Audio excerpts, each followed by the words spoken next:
mwiriweho mwebwe mwese abakurikiraniye ku cyogajuru Amazonas cyangwa se kuri interinete.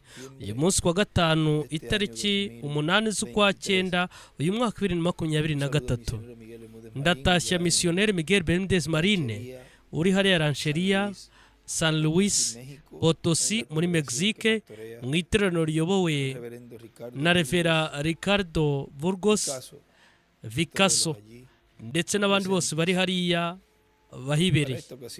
Muri uyu mwanya reka dushakishe mu gitabo cya Yakobo,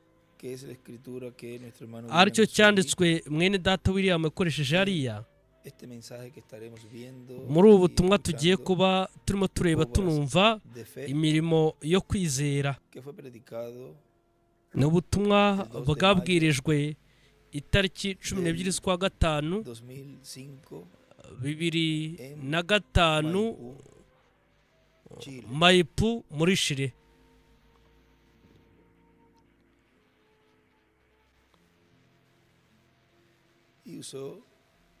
Yakoresheje icyanditswe cyo muri Yakobo igice cya 2 ku murongo wa 14 uvuye ukageza ku 26.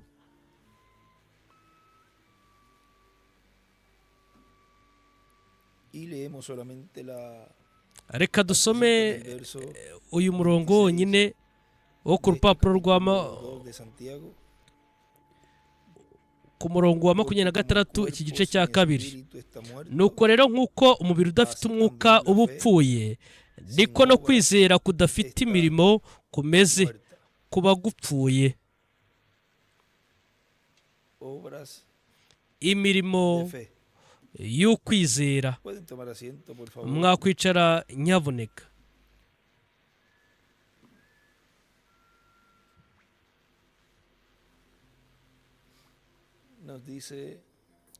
Tubwirwa mu butumwa bwitwa ngo imirimo y'itoro ry'umwami Yesu Kristo. Ni ubutumwa bwabwirijwe itariki 6 z'ukwa 12 mu mwaka wa 2005. Mu mwaka wa 2015 ni itariki 16 z'ukwa 12 2015 hano Cayo Puerto Rico. Mwene data William aratubwira ati, kimwe nuko Isirayeli munsi y'isezerano rya kera yari itorero ry'Imana nk'ishyanga, ndetse rwari urusengero Imana yaturagamo, ndetse ari narwo yaziyemo mu kuza kwe kwa mbere. Mu kuza kwe kwa kabiri nabwo azaza mu rugo rwe, mu muryango we, mu itorero rye, mu rusengero rwe rwo mu mwuka, ariho mu gihembwe cy'ibihe rikomeza imfuruka, kandi aho ni mu gisekuru cy'izabo cy'itorero. Rero mu yandi magambo, aho ngaho ni mu gisekuru cya Mesiya. Mu yandi magambo rero, ndetse nihatangira igisekuru cy'ibihe rikomeza imfuruka, ubwo hazaba hatangiye iminsi cyangwa se ibihe bya Mesiya byoroshye cyane nka gutyo. Harya hashize igihe kigufi, urumva ari mu kuza kwe kwa mbere, byamaze igihe kigufi.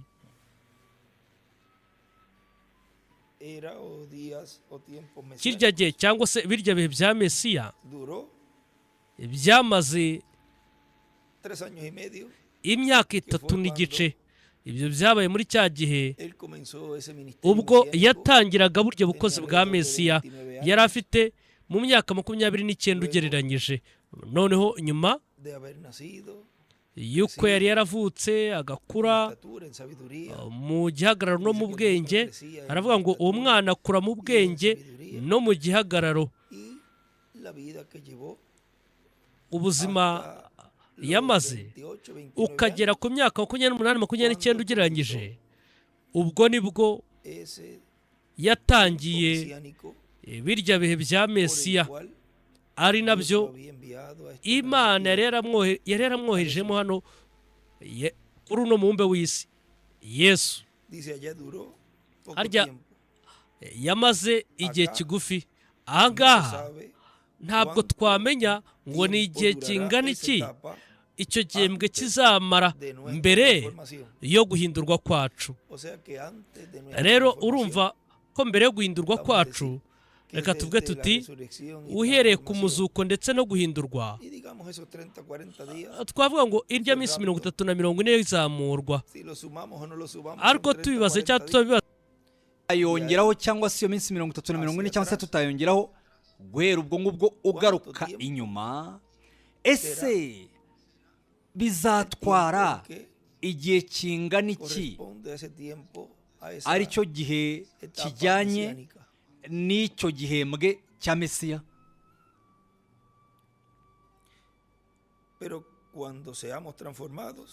Ariko igihe tuzahindurwa ndetse n'abapfuye bizeye Kristo bakazuka, ibyo ngibyo ni nka cya gihe Kristo yari yazutse, azukana n'abera bo mu isezerano rya kera. Byoroshye cyane nk'uko nguko. Turebe mu gitabo cy'imirongo ku rupapuro rwaho rwa 88,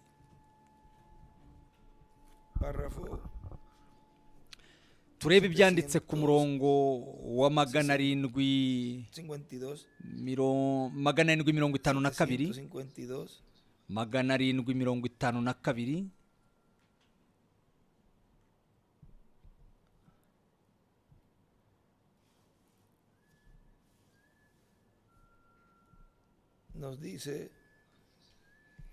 Aho ngaho haratubwira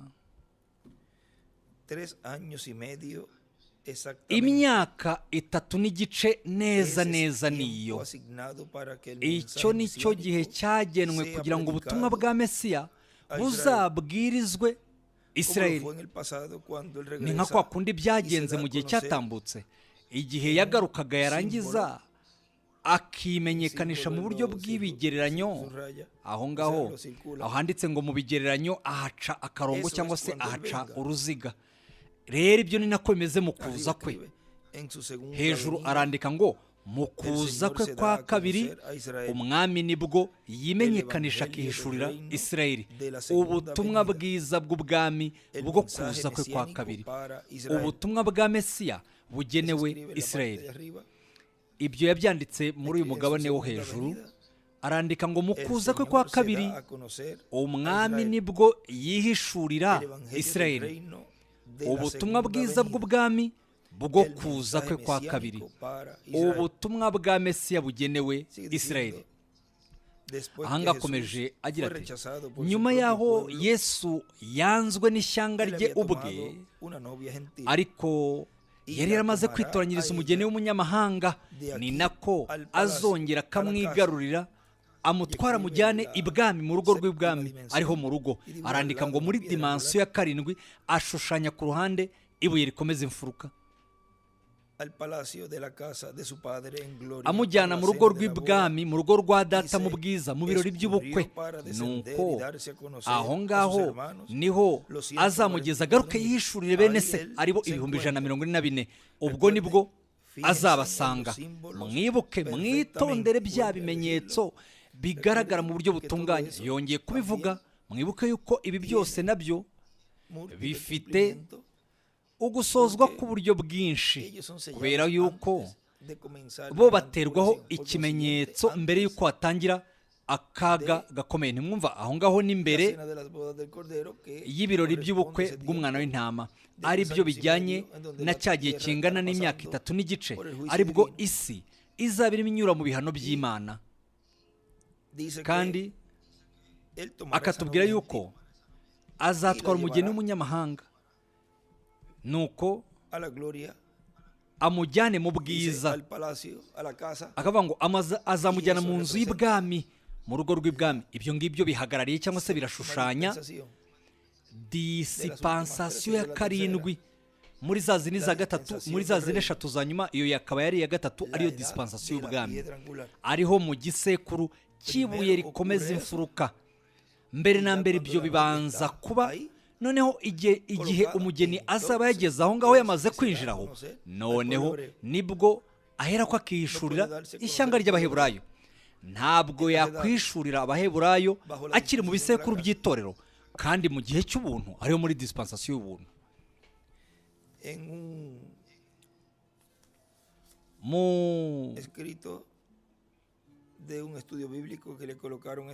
mu nyandiko z'ibyanditse mu nyigisho za Bibiliya, aho ngaho avuga ko Eliya abwiriza ubutumwa bwiza bwa Mesiya abubwiriza Isirayeli. Ni ukuvuga ngo ubwo ni ubukozi bwa Mose na Eliya buzaba burimo bukora uwo murimo. aha ngaha mwene data William akomeje atubwira ati, ni mu butumwa turimo dusoma uvuga agira ati, nuko rero imigisha ikomeye ihari igenewe abizera Kristo mu gihe cy'iherezo, abari mu gisekuru cya Mesiya, aricyo gisekuru cya zahabu cy'itorero, aricyo gisekuru cy'ibuye rikomeza imfuruka. Icyo nicyo gisekuru cya Mesiya cyo kugira ngo babe biteguriye kwakira kuza k'umwami, ariko kuza kwa Mesiya muri kino gihe cy'iherezo.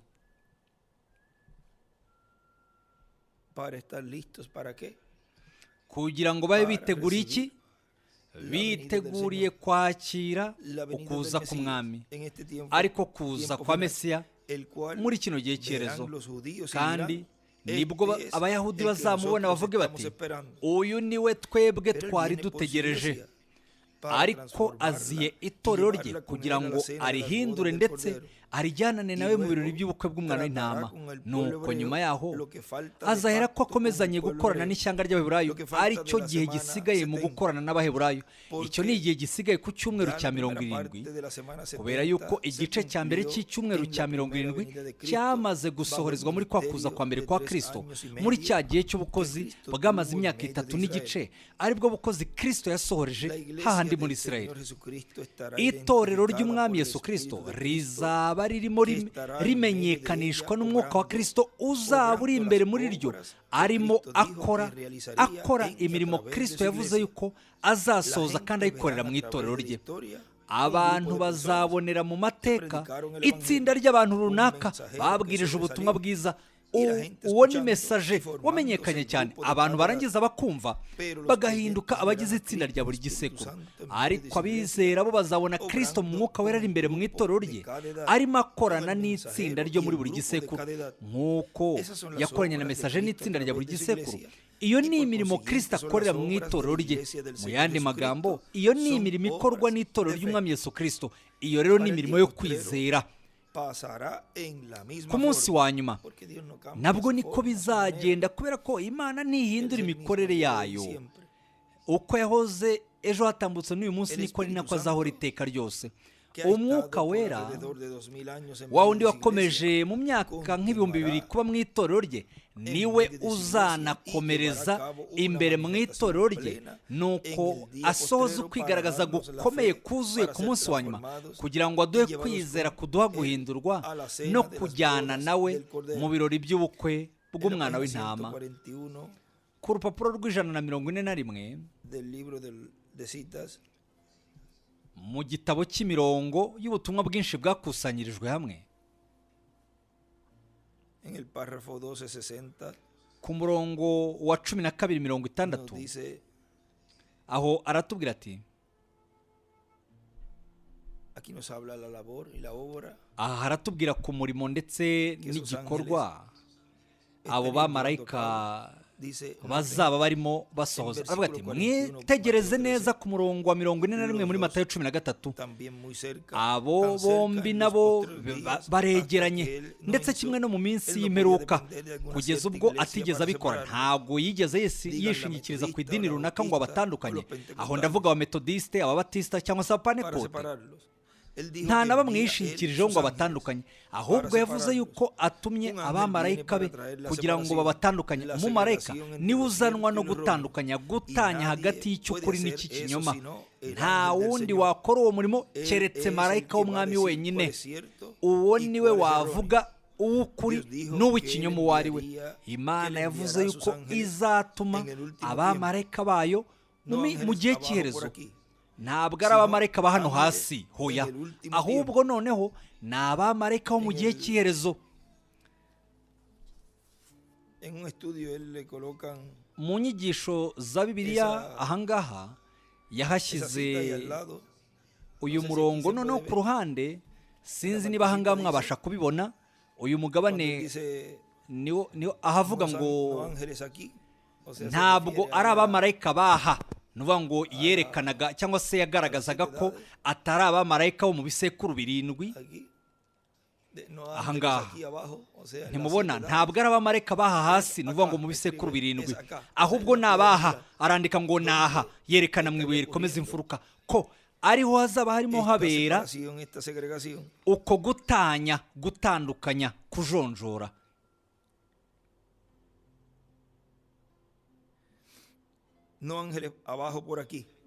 Ntabwo ari abamarayika baha hasi, nimwumva mu bisekuru birindwi, ahubwo ni abamarayika bo mu gihe cy'iherezo.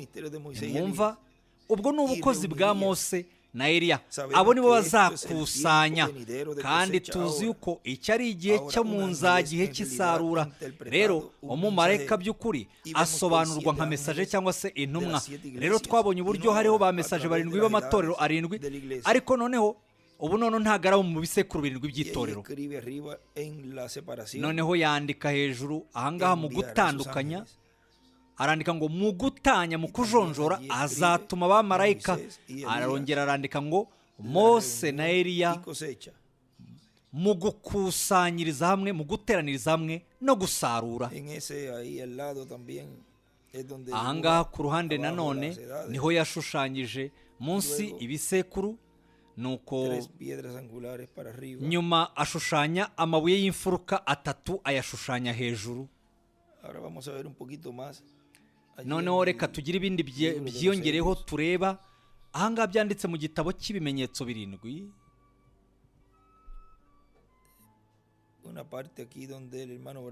Uwo ni umugabane uri ahangaha aho mwene data Branamu atubwira kuri uyu murimo wagiye ukorerwa mu bisekuru bitandukanye, avuga n'uburyo Imana yagiye ikora.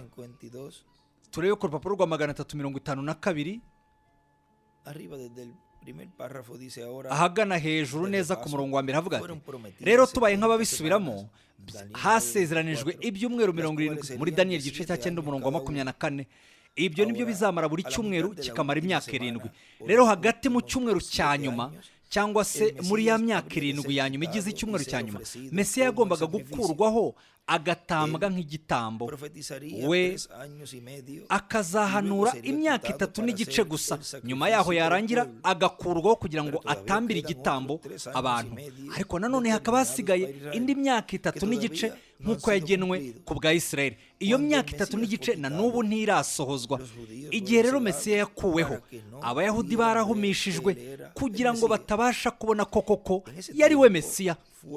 Muri iki gihe rero, muri icyo gihe nibwo hatangiye igihe cy'ubuntu. Arandika ngo igisekuru cy'ubuntu, ndetse hatangizwa n'ubutumwa bwiza bugenewe abanyamahanga. Imana bamwe yabakuye hari, abandi bakura hakurya iriya, ibashyira munsi yo kuyoborwa na mesaje. Uko niko byagiye bigenda. Imana yatumye mesaje wa mbere, ashyitse arabwiriza, impanda ikavuzwa, nk'uko tuzabibona imbere hano gatoya. Rero impanda yabaga irimo itangaza intambara. Impanda iteka ryose birimo itangaza intambara. Mesaje w'icyo gihe, w'iyo saha, marayika araza akagera ku isi nka Ruteri cyangwa se n'undi uwo ari we wese. Nuko mu kuza kwe hakatangira hakamenwa ikimenyetso, hakaza uguhishurirwa, hakavuzwa impanda. Muri ako kanya impanda ikaba iratangajwe. Nyuma yaho Imana igatwara mesaje agapfa. Ntimwumva, agatwarwa. Nuko iryo tsinda rigaterwaho ikimenyetso, rya tsinda ryabaga ryamwakire rikinjira. Nuko ibihano bigasukwa kuri ba bandi babaga bamwanze. Uko niko bigenda bikomeza. Nyuma yaho abasigaye bagahinduka idini, bakishyira hamwe bagahinduka idini. Ibi byose tumaze kubyiga, twabibonye. Yandikaho ku ruhande ngo mesaje niwe utera ikimenyetso kuri iryo tsinda.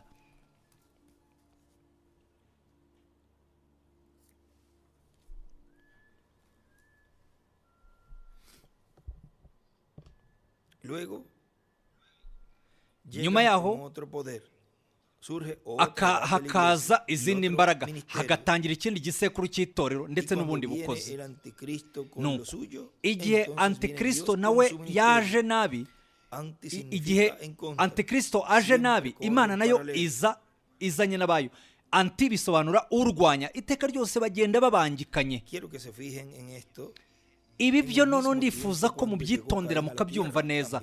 Muri cya gihe Gahini yaje ku isi na Abeli yaraje, igihe Yesu yagaragaye Yuda nawe yaragaragaye, igihe Kristo yavuye mu isi Yuda nawe yayivuyemo, igihe umwuka wera yasukwaga ni nako hasutswe n'umwuka wa antikristo urwanya Kristo. Muri kino gihe cya none, igihe umwuka wera azaba arimo yihishura muri iyi minsi ya nyuma, antikristo nawe azaba arimo yigaragariza mu mikorere ya politike n'ibindi n'ibindi. Rero uko bizagenda ni uko igihe ubwo antikristo azaza mu mwuzuro we, Imana nayo izaza mu mwuzuro wayo kugira ngo iducungure. Aho niho yanditse ngo iri kumwe na Mose na Eliya kugira ngo aducungure, arandika ngo kugira ngo aduhindure, aduhindure. Iteka ryose bigenda bibangikanye, Gahini na Abeli, igikona n'inuma muri ya nkuge, Yuda na Yesu, n'ibindi n'ibindi. Ndetse nuko ahangaha hamwe ni Data William akomeje atubwira ati, nuko rero umwanya w'itorero ry'umwami Yesu Kristo mu bwami bwa Mesiya, uwo mwanya uzaba ari umwanya wo mu rwego rwo hejuru wabasha kugerwamo mu bwami bwa Mesiya. Uwo ni wo muryango wa Kristo. Abo ngabo ni babandi yita bene data bene se. Abo ni intore z'Imana, cyangwa se abamenywe kera n'Imana, abana b'umucyo. Abo ngabo ni babandi bagomba kumwakira nk'umucunguzi wabo. Abo ni babandi bagiye bamwakira mu bihembwe bitandukanye by'itorero. Kandi ku munsi wa nyuma noneho nibwo bazabona kugaragazwa k'umwana w'umuntu mu nteguza no mu kuza kwa kabiri kwa Kristo. Nyuma yaho bazamubona mu kuza k'umwami aje mu itorero rye.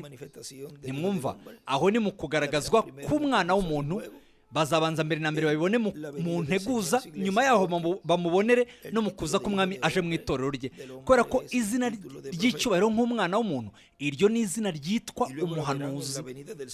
Nyuma yaho bazamubonera mu kuza k'umwami aje mu itorero rye kugira ngo aduhe kwizera kuduha guhindurwa no kujyana nawe mu birori by'ubukwe bw'umwana w'intama. Ese ni iki gitumye aza gukora umurimo azaba arimo akora umwami mu kuza kwe? Uwo murimo we ni uwo kugira ngo aduhe kwizera,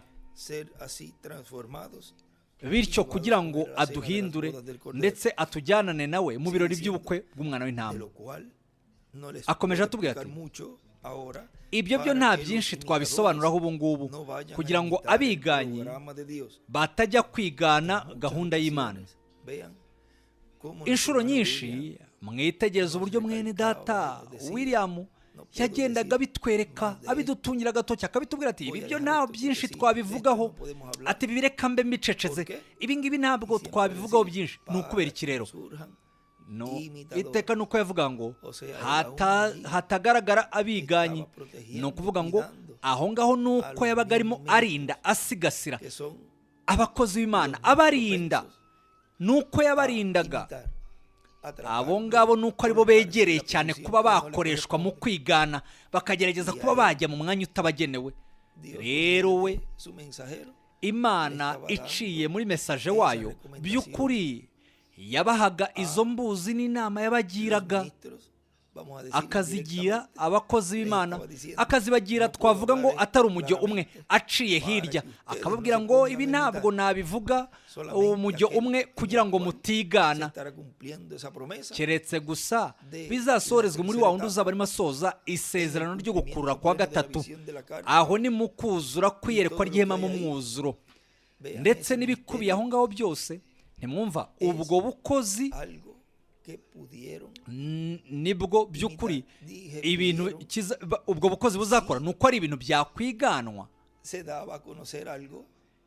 Nk'iyo haza kugira ikintu kimenyekanishwa, ni ukuvuga ngo twavuga ngo mu bihe byatambutse, nk'iyo haza kugira ibimenyekanishwa, cyangwa se nk'iyo baza kubona, iyo baza kwigana, cyangwa se iyo haza gukorwa ikintu runaka, ubwiganyi burebana n'ibyo, kubera yuko impamvu mu kwiganwa kwabyo ni uko ari ibintu bishobora kwiganwa cyangwa se ari ibintu byakwiganwa. Rero kubw'urukundo itsinda ry'abakozi b'Imana bakundwa iteka ryose yabagiraga inama ko ahubwo icyiza ni ugutega amatwi cyangwa se ugashyiramo kasete videwo muri buri gisekuru. Ntabwo byari bikwiye kongera cyangwa se kugabanya. Ni nako byagiye bigenda mu bisekuru byose no muri iki gihe cy'icyuho. Ni nako bimeze muri iki gihe cy'iherezo mu gisekuru cy'ibuye rikomeza imfuruka. Nabwo ntibikwiye kongera habe no kugabanya ku byo Imana irimo iravuga none ibicishije mu mwuka wayo wera.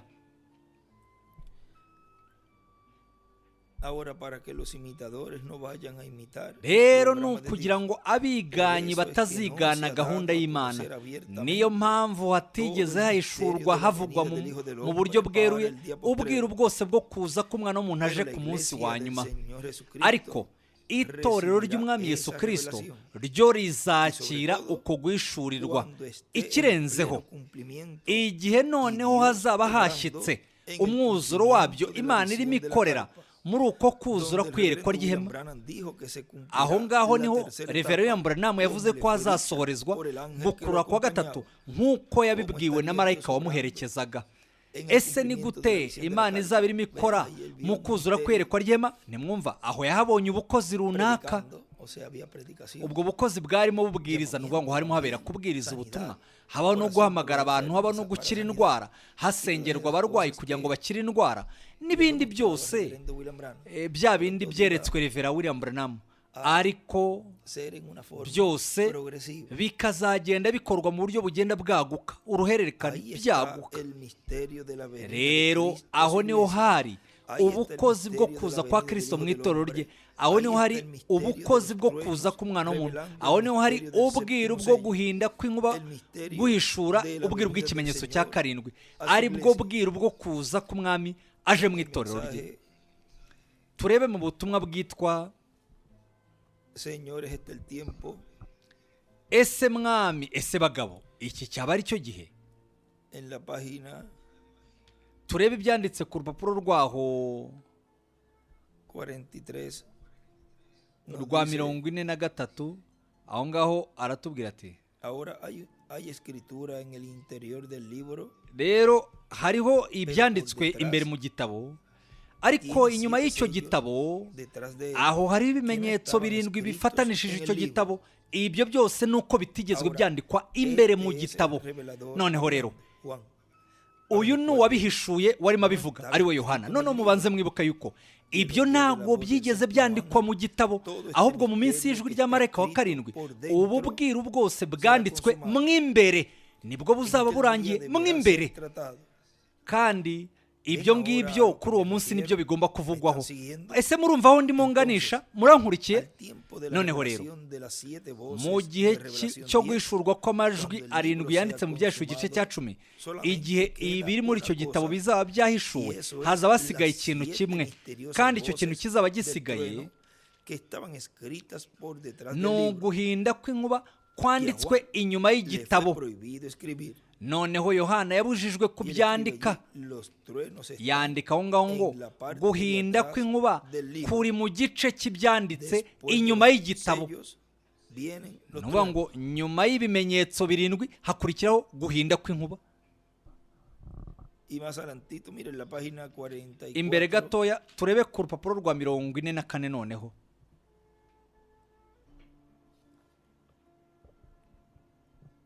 Él sigue allí, vamos a ir a la 43 abajo.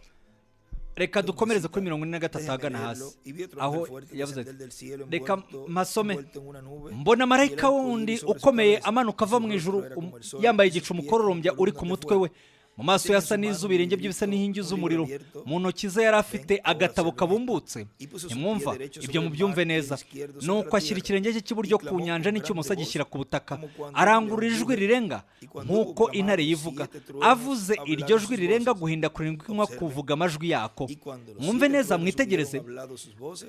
Kandi guhinda kurindwi kw'inkuba kumaze kuvuga, nari ngiye kwandika. Nuko ntimwumva, hari icyo yabwiwe, nuko hari ikintu yumvise. ntabwo rwari urusaku, hari icyo yari yumvise. Numva ijwi rivugira mu ijuru rimbwira riti, mwumve namwe ahari amajwi yo guhinda kw'inkuba ntabwo ari mu ijuru, ahubwo ni ku isi. Guhinda kw'inkuba nta na rimwe kwavugiye mu ijuru, ahubwo kwavugiye mu isi. Arandika ngo guhinda kw'inkuba kuvugira mu isi kandi kukanyura, kukumvikanira mu mubiri wa kimuntu, akaba ari we urimo avuga. Kandi yari yaratubwiye ko guhinda kw'inkuba kuzumvikanira mu ihema, kandi ko guhinda kw'inkuba ariko kurimo kwizera kwizamurwa.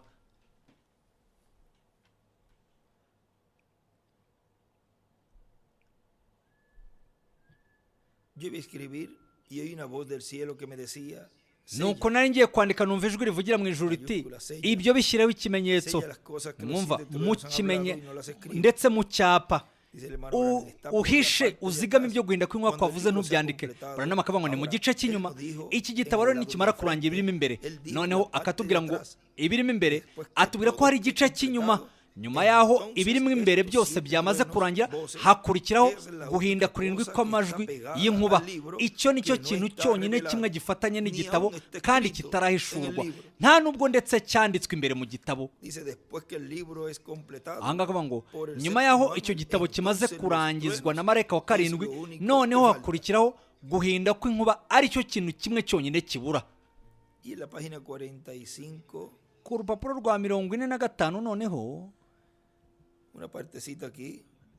ni umugabane muto uri hano, ahavuga ngo rero igihe azatangira kuvuza impanda ye nibwo ubwo bwiru buzaba burangiye. Noneho rero mumenye yuko icyo ni igihe cyo kugira ngo amajwi yo guhinda kurindwi kw'inkuba, nimwumva arandika ngo amajwi y'ikimenyetso cya karindwi, ariko guhinda kurindwi kw'inkuba ari byo byanditse mu Byahishuwe igice cya 10. Ibyo ni byo bimenyetso birindwi bigomba guhishurwa. Ese murabisobanukiwe? Icyo ni igihe ubwiru bwose buri mu gitabo buzaba bwahishuwe. Bibiliya ikavuga ahangaha yuko ubwo ari we uzasoza ubwo bwiru. Ashushanya inyenyeri ya Dawidi aho ngaho, arandika ngo nyuma y'ibimenyetso hakurikiraho guhinda kw'inkuba. Ndetse arandika ngo ashushanya ibuye rikomeza imfuruka n'ibisekuru, mu ibuye rikomeza imfuruka hejuru arandika ngo amajwi y'ikimenyetso cya karindwi ahwanye no guhinda kw'inkuba.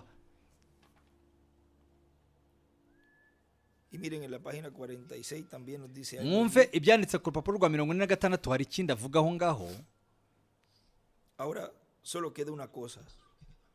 Noneho hari ikintu kimwe gisigaye, kandi ni icyo, uko ni uguhinda kurindwi kw'inkuba tutazi, kandi ntabwo kwavugiye ubusa. Imana ntabwo igira ibyo ikora ikina. Twebwe turakina mu byo dukora, tugakorana ubupfapfa n'ubupfu, ariko Imana yose iko imeze. Ibintu byose ni yego cyangwa se oya. Ntabwo Imana itebya, ahubwo ivuga ibyo ikwiye kuvuga, kandi nta kintu na kimwe mu byo ivuga kidafite agaciro. Rero guhinda kw'inkuba kuri mu gitabo cy'Ibyahishuwe, ahangaha kuwavuga Yesu Kristo, hari ubwiru bugumvikanamo. Bibiliya se ntivuga yuko ari uguhishurirwa kwa Yesu Kristo? Arandika ngo guhishurirwa kw'ikimenyetso cya karindwi. Noneho rero ni byiza, hari ubwiru buhishe muri ibyo ngibyo. Arandika ngo kuza kwa kabiri k'umwami, kandi ibyo ngibyo bifitwe n'iki? Bifitwe no guhinda kurindwi kw'inkuba. Ahangaha mwene data William akomeje atubwira ati,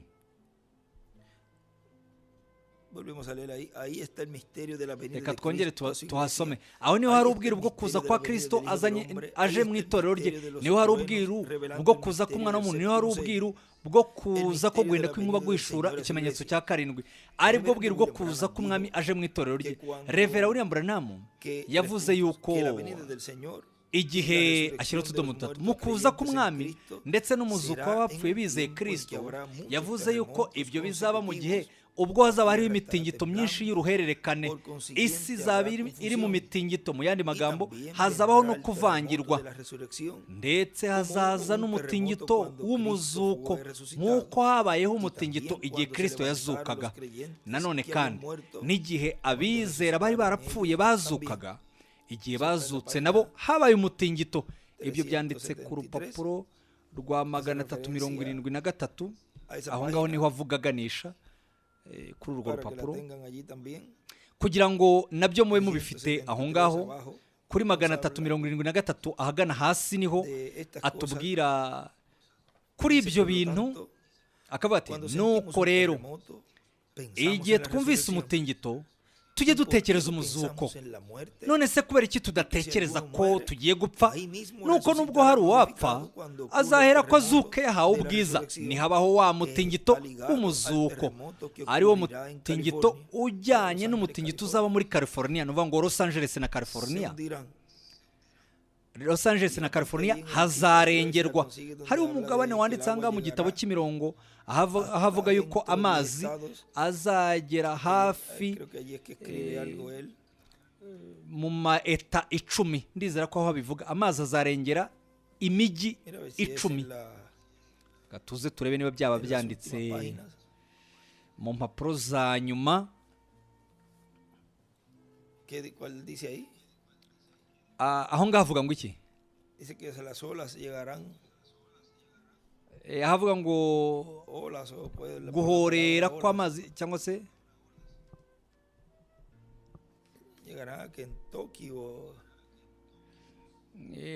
guhorera kw'amazi bizagenda bigere muri Kentucky, mu mujyi wahitwa Kentucky. Katuze turebe ko haba ari aho.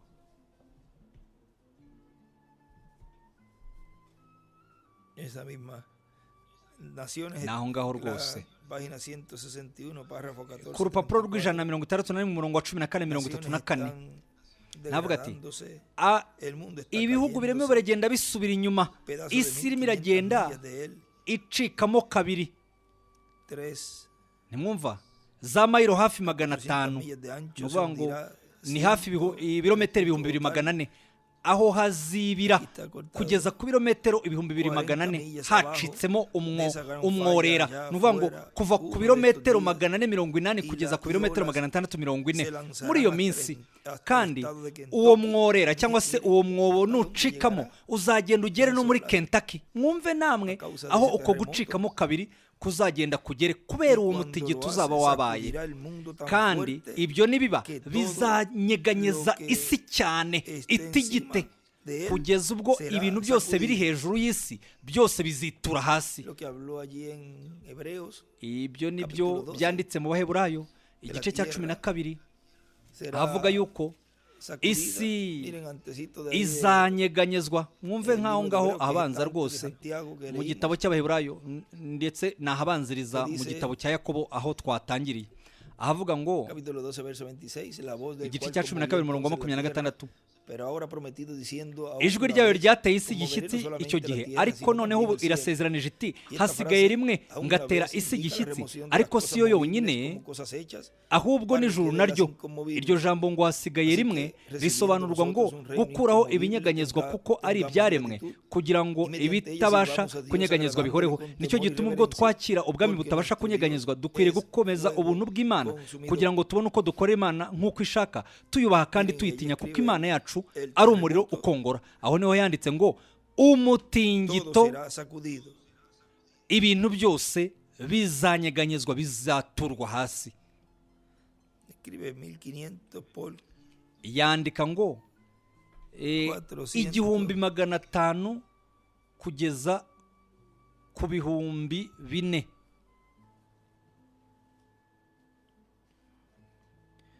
por 40, pero ahí casi no se nota. Nuba ngo kugeza kuri 40 nta kindi yongeye kwandikaho. Nuko rero aho ngaho murumva uburyo ibyo byose bizaba birimo biba, kandi ibyo n'ubundi ni na bya bindi byabaye mu kuzuka, muri wa mwanya wo kuzuka, igihe hazukaga Yesu azukana n'abera bo mu isezerano rya kera. Nuko ahangaha mwene data William akomeje atubwira ati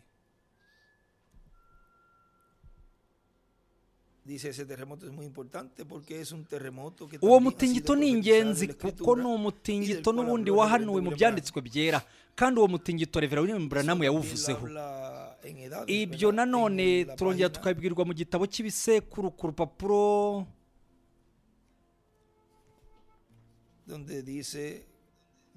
aho nahavuga ngo nahavuga ku mutingito wo muri Alaska ni kuri 362 ni muri kino gitabo.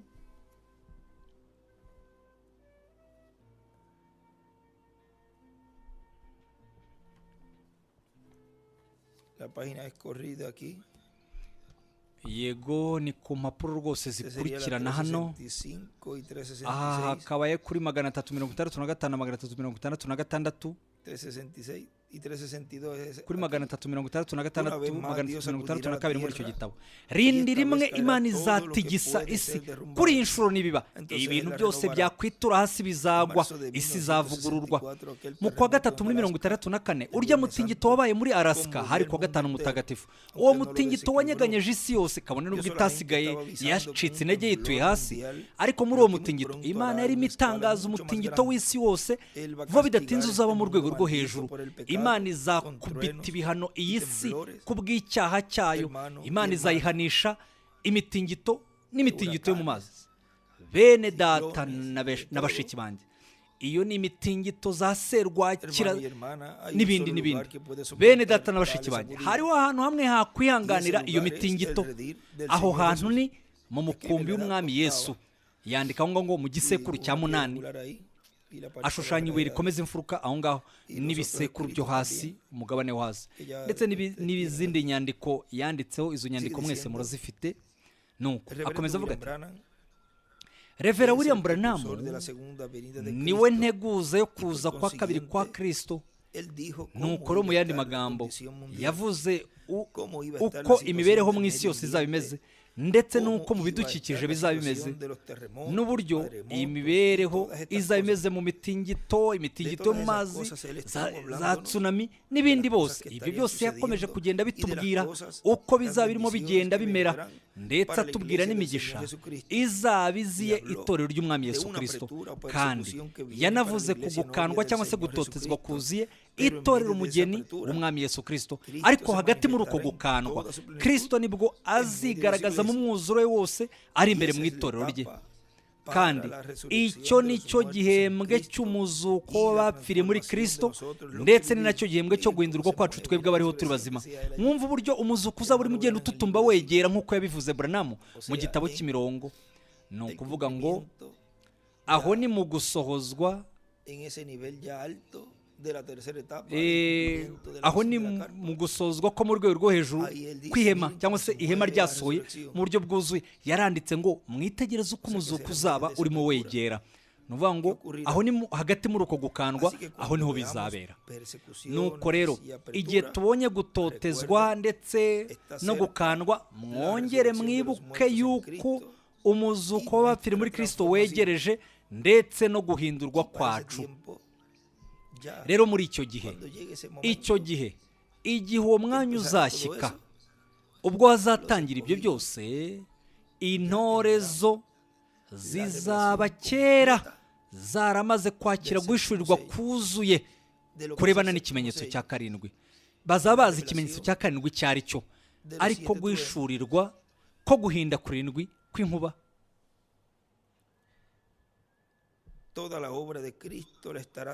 Umurimo wose Kristo akora azaba arimo awukorera mu itorero rye muri iki gihe cy'iherezo, nk'uko yakomeje kubikorera mu bisekuru bitandukanye cyangwa se mu bihembwe bitandukanye by'itorero, ariko akabikora akoresheje ibikoresho. Kubera yuko abo ngabo abakorana n'Imana, abambasaderi b'Imana, abayibera mu cyimbo, abo ngabo yagiye ituma muri buri gihembwe na buri gisekuru na buri dispensation, ni abo ngabo, kugira ngo habeho gusozwa kuzuye uwo murimo. Ari wo murimo yagombaga kuba arimo asoreza imbere mu itorero ryo, kugira ngo bityo atange kwizera ko guhindurwa no kujyana nawe mu birori by'uko umwana w'intama. Rero nabwo mu gihe cyo gusozwa kw'ibyo nabwo agomba kuba afite umubiri wa kimuntu, kubera ko niyo nzira iteka ryose Imana yagiye ikoresha. Imana igakoresha ibikoresho ariyo mibiri y'abantu, abantu ariko bateganyijwe, isi itararemwa bateganyirijwe iyo ntego n'uwo mugambi. Mwitegereze nkanga mwumve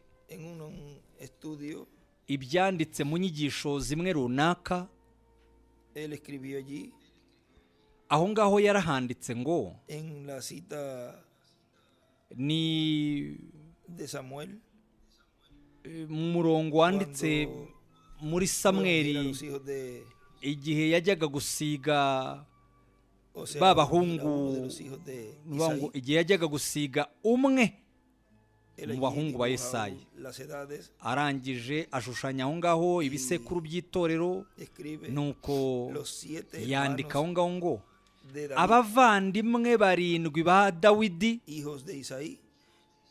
abahungu ba Yesayi barashushanya ba mesaje b'itorero.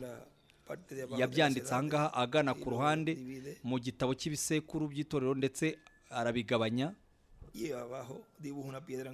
Nuko ahagana hasi ashushanya ibuye rikomeza imfuruka, yandikamo 8.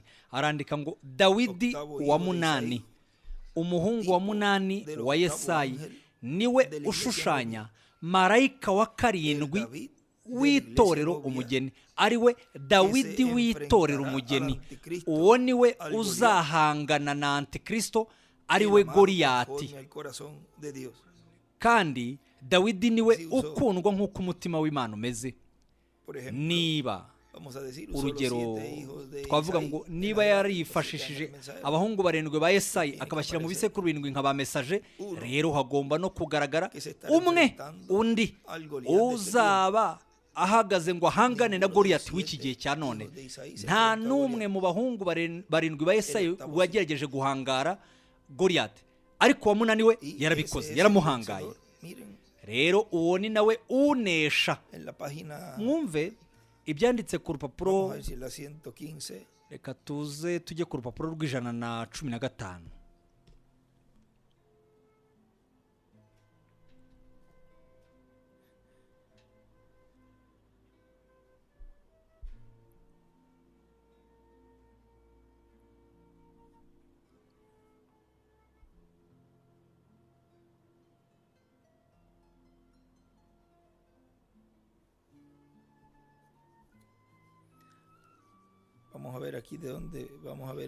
Reka tuze turebe ahangaha hejuru aho byaba biherereye.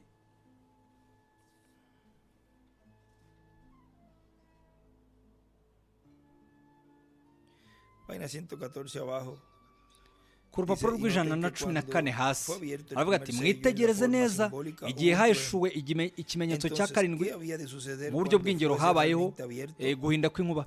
None se by'ukuri ni iki cyari gihishuwe? Habayeho guhinda kw'inkuba igihe umwana w'intama yahishuye ibimenyetso. None se hahishuwe iki? Byose ntabwo byahishuriwe icyarimwe.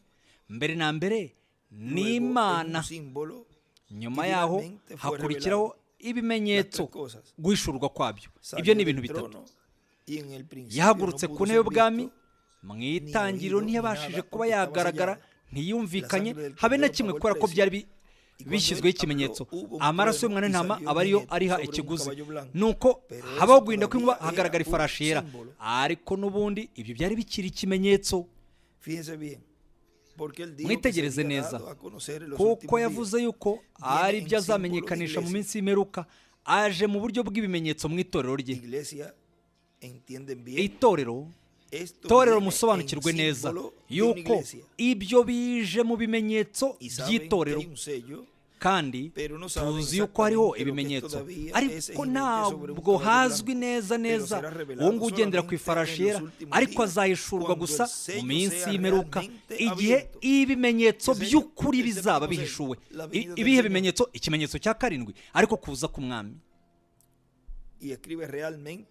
Arangije yandika ngo by'ukuri hahishuwe inzagihe arangije ashushanya ku ruhande ahagana ibumoso ahashushanya inyenyeri ya Dawidi, ahashyira na piramide n'ibisekuru, arandika ngo inzagihe, ahazaza. Bihishuriwe bande rero? Ntabwo bizaba bihishuriwe Kristo, bizaba bihishuriwe itorero. Mubimenye neza, mubyumve neza. Ibyo byandika hejuru ngo ibimenyetso igihe bizaba bihishuwe mu by'ukuri, aricyo gitabo cy'ibimenyetso birindwi gihishurirwa itorero. Ibyo bituma mpinda umushyitsi. Ndizera ko itorero by'ukuri ryabisobanukirwa. Ndifuza kuvuga mwebwe baraha, abo nita umugeni, ndizera ko mubisobanukirwa. Ijwi ni uguhinda kw'inkuba. None si iryo jwi ryaturutse he? Ryari riturutse ku ntebe y'ubwami, aho umwana w'intama yari yamaze guhaguruka nk'uw'ingingiro. Noneho ubu ngubu yiteguye gusubira mu mwanya we, ari kumwe n'umwamikazi we. Ahaguruka kuri ya ntebe y'ubwami kugira ngo asohoke. Umwana w'intama yari ahagaze aha ngaha hanze, nuko yari yamaze kuva ku ntebe y'ubwami ya Data kugira ngo yisubize intebe y'ubwami ye bwite.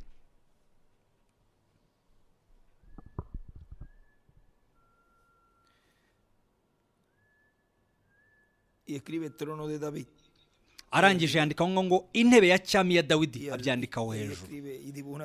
Naho ahangaha ahashushanya inyenyeri ya Dawidi ahagana ku ruhande, ahagana mu ruhande rw'ibumoso. Nashimwe nshuti zanjye, ibi ntibibacike, ntibibatambukeho. Twese turaba Kristo, tuzi yuko Imana yarahiriye Dawidi.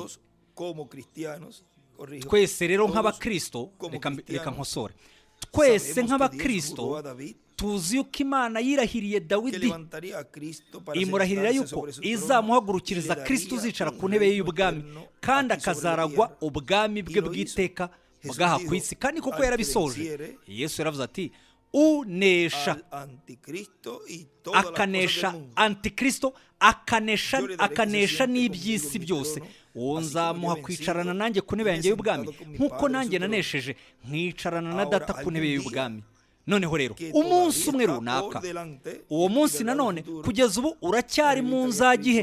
Ku ruhande arandika ngo uwo munsi uracyari mu gihe kizaza. Ku ruhande arandika ngo intebe y'ubwami ya Dawidi. Umunsi umwe runaka, uwo munsi kugeza na n'ubu uracyari mu nzagihe. Uwo munsi azahaguruka ku ntebe y'ubwami ya Data, yisubize intebe y'ubwami bwite kugira ngo ahamagare abe bose. Azabisubiza ate? Azabahamagara ate? Nuko afite igitabo cy'ubucunguzi mu kuboko kwe. Rero murumva yuko kugira ngo akore umurimo wo kurekarama, kubaka bisubiza, nuko hakenewe igitabo gihesha uburenganzira. Kandi uko niko naba gifite azabasha gukora uwo murimo wo kurekarama, kwaka yisubiza ibye.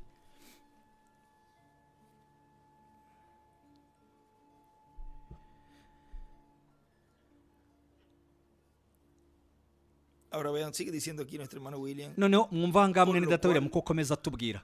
Ariyo mpamvu rero dutegereje imigisha itugenewe twe muri kino gihe cyerezo, kandi iyo yose yasezeranijwe mu byanditswe byera, ko iyo migisha izasozwa no guhindurwa kwacu ndetse no kuzamurwa tujya mu ijuru, tugiye mu birori by'ubukwe bw'umwana w'intama. Ubu turiho mu gihe cya Mesiya, turi mu gisekuru cya Mesiya. Ubu turi mu gihe ubw'ibiremwa abantu, ngaho ubutegetsi butandukanye, ibigo bitandukanye n'amadini, ubu barimo bariyumvamo guhumekerwa cyangwa se gusunikwa, bahumekerwa n'igisekuru cy'ubuye rikomeza imfuruka. Nimutege amatwi mwumve, katurebe hano ibyanditse mu butumwa bwitwa ibibazo n'ibisubizo ku birebana n'igitabo cy'Abaheburayo. Ibibazo n'ibisubizo ku Baheburayo ku rupapuro rwa 26 na 27. Ahangaha ni Abaheburayo igice cya kabiri, itariki 2 z'ukwa 10 muri 57. Ese waba wizera ibihuye n'ibyanditswe ko Abayahudi, ashyiraho utudomo 3, bazakira Kristo mbere y'uko habaho izamurwa ry'itorero? Icyo ni ikibazo. Mwene Data Branham akavuga ati, jewe by'ukuri ndizera ko itorero, ko niko njye mbitekereza, niba twakabaye dufite igihe ibyo twabyumva mu mwuzuro, ariko ubu ngubu twamaze kugera nyuma ya saa 3. Ariko ndizera yuko Abayahudi bazakira Kristo mu kuza kwe kwa kabiri. Y él escribe al lado, antes del rapto, yandikaho ku ruhande los ngo judíos mbere y'izamurwa recibirán al Mesías. abayahudi bazabanza bakire Y mesiya. allí en la página aho ngaho n'ubundi kuri urwo rupapuro 359 de los sellos nos rwa dice 359 que eso mu ocurre justamente gitabo cy'ibimenyetso antes birindwi de comenzar atubwira la yuko ibyo biba neza neza mbere yuko hatangira akaga gakomeye. Ahora recuerden y lo diré para que la persona noneho sepa mwibuke yuko esto, ibyo nzabibabwira que kugira ngo nuestros abantu ojos babimenye. fueron cegados, quiere decir, los amaso ojos de yacu ellos fueron yarahumishijwe, ni ukuvuga ngo cegados, para que amaso nosotros yabo pudiéramos yarahumishijwe recibir kugira ngo nuestra twe vista. tubashe Todos kwakira saben, la kubona escritura kwacu habla de duhumuke. esto, ¿verdad twese que sí? tuzi ibyanditswe ko bibivuga, Pablo nos yego dice que ni ukuri. nuestra- pawulo abitubwira que yuko nosotros fuimos cegados, ko que twebwe los judíos fueron cegados para que nosotros abayahudi pudiéramos barahumishijwe recibir kugira a ngo Cristo. twe ¿Ve? tubashe Y nosotros tubone somos kwakira kristo. Ntimwumva la oliva rero silvestre, twebwe la cual turi fue injertada umwelayo en el árbol w'ingurukira, por wa wundi adopción. wacometswe ku Y giti escribe Zacarías 4, kubwo 11, gutoranywa. 14, yandika zakari y igice cya kane Apocalipsis 11, umurongo del wa 1 cumi al n'imwe kugeza 14. kwa cumi na kane Miren ahí. n'ibyahisho 11 Esos umurongo wa mbere kugeza kwa ministerios. 14. mwumva uburyo aho ngaho ibihagaragara ni ubwo Los bukozi ministerios de los dos olivos. ubukozi bw'imyera ibiri. Sigue diciendo el hermano William. nuko Los ahangaha judíos, mwene data William akomeje avuga ati grupo de judíos abayahudi están cyangwa se clamando, itsinda ry'abayahudi orando para babandi que Dios barimo envíe al batakamba basenga kugira ngo imana Ya ha iboherereze sido mesiya. publicado todo eso por la ndetse prensa. ibyo byose byamaze no Y gutangazwa ahora no mu el itangazamakuru. presidente de Rusia, o none primer ubu ngubu ministro perezida de wo mu Rusia, burusiya cyangwa se Vladimir minisitiri Putin, w'intebe wo mu le trajo burusiya una carta Vladimir al Putin presidente Obama, eso fue en ese momento. yazaniye urwandiko Estaba- Obama. estamos ni hablando muri de icyo gihe 2015, 6 ibi de ngibi diciembre de birimo bivugwa ni 2015. muri 2015 itariki 6 muri Le trajo una 2015. carta al presidente Obama sobre de la Putin iglesia yazaniye ortodoxa urwandiko rusa, Obama de que ruvuye los mu tiempos idini mesiánicos ry'abaorthodoxe rumubwira han yuko comenzado o están ibihe por bya comenzar. mesiya byamaze gutangira cyangwa se biri Claro bugufi que bwo suena gutangira.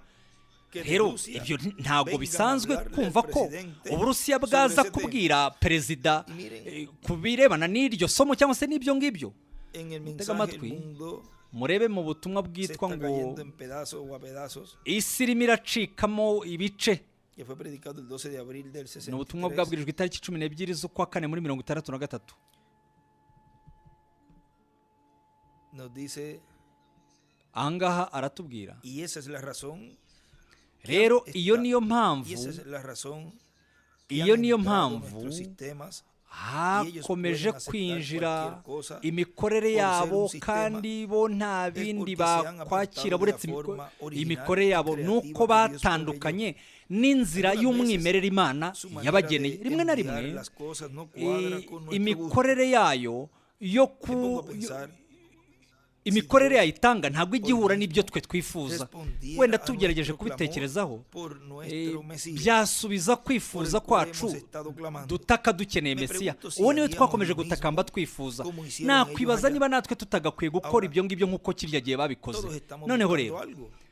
twese hari icyo sabemos. turimo dushaka, Cada quien twese está turabizi. buscando algo. buri wese Esta hari vez ikintu escuchando runaka arimo esta ashaka. congregación, escucho a los ndetse hombres ni de nabyo ndimo negocio, voy numva con los na ministros, abantu bo mu voy con iteraniro, las nibyo numva distintas n'abakozi, denominaciones. nibyo numva n'abakozi Cada b'Imana, quien nibyo numva está n'amadini esperando atandukanye. algo. buri bose La hari nación, ikintu bategereje. escuchando los n'ibihugu discursos nabyo políticos, i- están ibihugu esperando birimo que biratega algo amatwi aparezca en escena. imbwirwaruhame ¿Qué es? z'abanyapolitike. Yo lo escucho con los hombres cristianos ibyo del byose ni negocio. iki rero? nagiye Lo numva escucho abantu bo mu en las bakristo convenciones. ba rwiyemezamirimo Oh, nkabumva el mu gran nama tiempo que está a la mano. z'ubucuruzi. El gran tiempo mbega que igihe está a la gikomeye mano. uburyo cyegereje. O sea, dice icyo gihe gikomeye todo cyane eso. kiregereje. Oh, el gran tiempo ntimwumva que viene. akavuga ngo ibyo byose ati ngo mbega igihe gikomeye kigiye Ahora, kuza. Recuerden Mwumva ustedes, rero vendrá mwongere de una mwebwe manera mwibuke yuko completamente icyo gihe diferente kizaza a lo que neza están neza pensando mu buryo que va a venir. butandukanye nk'uko barimo bibwira ko icyo gihe No será kizaza. así como ntimwumva están pensando. ntabwo De bizamera ninguna nk'uko uyu munsi manera. babitekereza habe na Nunca ha gato. sido. namba ntibizigera bimera Escribe, bityo. el Mesías ntimwumva no arandika ngo vendrá de la forma mesiya en que piensan. ntazigera aza nk'uko Exactamente babitekereza. como piensan que va a ser, neza así neza no uko es. bibwira ko bizagenda, neza neza siko bimeze. Y nuestro mundo político hoy kandi uyu munsi abanyapolitike bacu ndetse n'abanyamadini bacu estaban en abo los días de la bose primera bameze venida kimwe del nk'uko Mesías. bari bameze abandi mu gihe cyo kuza kwa mbere kwa mesiya. arandika ngo mesiya El sistema nabo entero bamaze está podrido. guhumana, Nuestra política imikorere no yose yamaze podría ser kubora. peor. politike y'uyu munsi wa none ntabwo yaba nziza ahubwo ni mbi, ndetse n'idini ry'uyu munsi ntabwo nzi uburyo bubi navuga rimeze cyangwa se aho rigeze. Ibintu byose byamaze kononekara, byaraboze, byarahumanye, ni imikorere yaremwe n'abantu ndetse na mode. Rero icyo twifuza twese, turifuza kuba twaba tumerewe neza kandi tukaba tunezerewe kugira ngo ubuzima butworohere, ariko ibyifuzo uko byari biteganyijwe si uko ubuzima buzaba bworoshye, kuko ubuzima ni urugamba. Arandika ngo ubuzima ni urugamba, ni intambara. Ikintu cyose gifite ubuzima kiba kirimo kirwana, gikirana, kiri mu ntambara. Murebe uburyo ibiti bikirana, bihora mu ntambara. Ikintu cyose cyitwa ko gifite ubuzima gihora mu rugamba cyangwa se mu ntambara. Noneho mwumva ibyanditse mu butumwa bwitwa guhishura Imana. Aho ngaho aratubwira kuri ibyo ngibyo byabaye mu kuza kwe kwa mbere, ariko kuza kwa mbere k'umwami ku rupapuro rwa 21 na 22 aravuga ati, rero birashoboka yuko abanyamahanga nabo bakoze nk'ibyo ngibyo se. Arangije ashushanya aho ngaho inyenyeri ya Dawidi. Oh Mana yanjye, igihe bo bagize ibisekuru by'itorero, munsi arandika ngo mu kuza kwa kabiri kwe abanyamahanga nabo bakora nka bya bindi byakozwe n'Abayahudi muri kwa kuza kwe kwa mbere. Igihe bo ubu bamaze kugira ibisekuru 7 by'itorero, hari ibyo bisekuru by'umwana w'Imana, ariko uyu munsi wa none igihe igitwikirizo cyari gitwikire aya madini n'imihango yose twagize kuva ku munsi wa Pentekote, igihe imihango yose y'abatambyi yacitsemo kabiri, abantu bo bahera ko bakavuga ngo iminsi y'ibitangaza yarashize, byararangiye n'ibyo byose, kuko Imana yakuyeho cya gitwikirizo ituma twese tubona. Bo barimo baritegura nanone kongera kumubamba. Neza neza niko bimeze.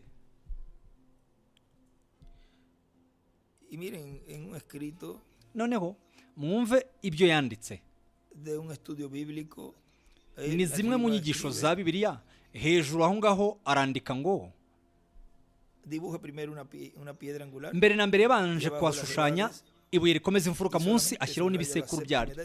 Nuko asurinya cyane ku gisekuru cya 7 ahagana munsi y'ibisekuru, ndetse ku gisekuru cya 7 arandika ngo 7, ndetse aranandika ngo igisekuru cya Laodikiya, Abapantekote. Icyo gisekuru ni igisekuru kimwe neza nka cya gisekuru cyarimo ya nama nkuru y'abatambyi n'umutambyi mukuru wa kirya gihe n'abayobozi b'amadini bandi bari basigaye. Abo ni nk'Abafarisayo, Abasadukayo, Abene Herode, Abaherode, na twa dutsiko ko twari 7 tw'Abayahudi. Abo bose ntibashoboye kuzamuka ngo bajye mu gisekuru cya Mesiya, mwibuye rikomeza imfuruka rya Yesu. Abo rero bari hehe? Bari mu gisekuru cya 7. Aho ngaho niho bari. Noneho mwumve ibyo mwene data Branham akomeza avuga.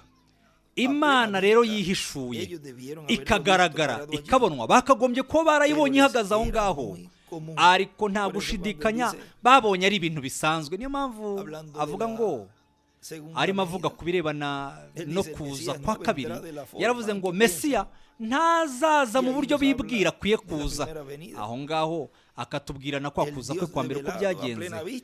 Imana yihishuye ikagaragara rwose, bo bakagombye kuba barayibonye ihagaze aho ngaho, ariko babonye ari ibintu bisanzwe. Babonye ari umugabo rwose usanzwe uri aho ngaho, ntibashobora kuyibona Imana. Ntimwumva aho hari hahagaze umuntu. Ntimwumva bo baravuze bati, uyu musore, uyu mutipe yize muri ihe shuri.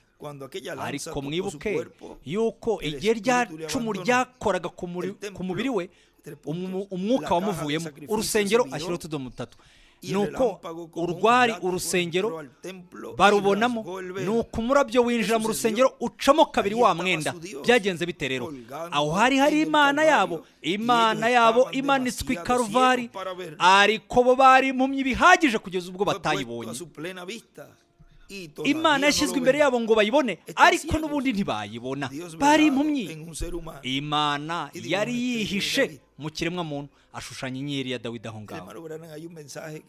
Mwene data Branham hariho ubutumwa, ngira ngo twaranabusomye, ngira ngo ni Ibyahishuwe igice cya 4 cyangwa se igice cya 5. Muri ubwo butumwa bwombi avuga yuko igihe mu rusengero baririmbaga, barimo baririmba Zaburi ya 22 cyangwa se imwe muri za zaburi babaga barimo baririmbira mu rusengero. Iyo zaburi ubwayo barimo baririmba, iyo zaburi, iryo jambo n'ubundi ryarimo risohorezwa muri uwo mwanya n'ubundi, ariko riri hafi imbere y'amazuru yabo, niba twabivuga dutyo. Ariko ntibabashe gusobanukirwa, nk'uko Branham bivuze hariya, ntibabashe gusobanukirwa yuko aho hari hahagaze Imana yabo, Mesiya wabo, ari we bo bari bategereje. Ariko ntabwo babashije kuyibona. Nuko akavuga ngo nuko bari barahumye bihagije, kubera ko ntabwo yigeze aza mu buryo babitekerezaga, babyibwiraga.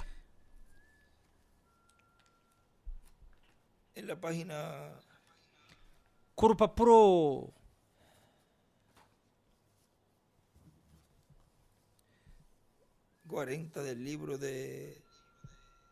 urupapuro rwa 40 mu gitabo cy'imirongo,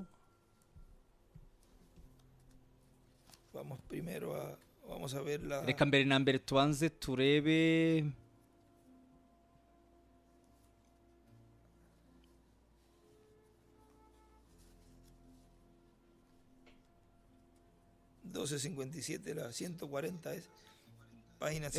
ni ku 140, urupapuro rw'140, umurongo wa 12:57. Aravuga ati, noneho mwumve, ba bandi bamumenye kandi bakamwizera, abo ngabo baje kumenya irembo bakwiye gutegererezamo. Mwumva, bo bamenye n'icyerekezo agomba kunyuramo, n'irembo azanyuramo. Aho hari igishyika gikomeye kuri bo mu kumutegereza. Ariko hariho, ntabwo ari benshi bamubonye, ntimwumva, hariho benshi batamubonye, abamubonye ntabwo bari benshi. Uko ni nako bimeze uyu munsi wa none. Ntimwumva, ashushanya ibuye rikomeza imfuruka, ndetse aho ngaho ashyiraho nk'akantu kameze nk'akaryango, arandika ngo irembo ry'uburasirazuba rya none no kuza kwe, intumwa ya Isirayeli. Bo bari bazi n'icyerekezo azaturukamo. Aho ibyo byanditse ku ruhande ashushanya ibuye rikomeza imfuruka ahagana hejuru.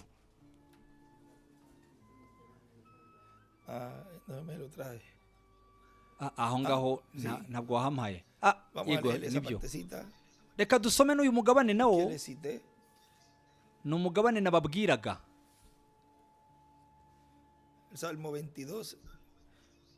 Ni Zaburi ya 22. Iyo niyo Zaburi, nuko ku rupapuro rwa 18, Kristo ubwira bw'Imana buhishuwe. Bafataga Zaburi ya 20 bakayiririmba, 22 bakayiririmba mu bigeranye no kubambwa kwe muri cya gitondo. Mana yanjye, Mana yanjye, niki gitumye untererana?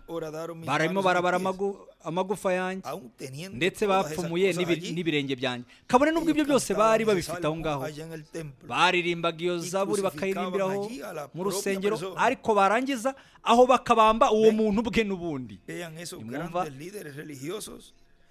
Murebe nk'aba bayobozi bakomeye b'idini, ba bagabo bakomeye b'ibihangange, murebe abigisha bakomeye, ariko bari impumyi, barahumishijwe kugeza ubwo basomaga iby'abahanuzi, bakaririmba indirimbo, ariko bagakora icyaha gikomeye bari baravuzweho ko bazakora. Mwumva, bari impumyi.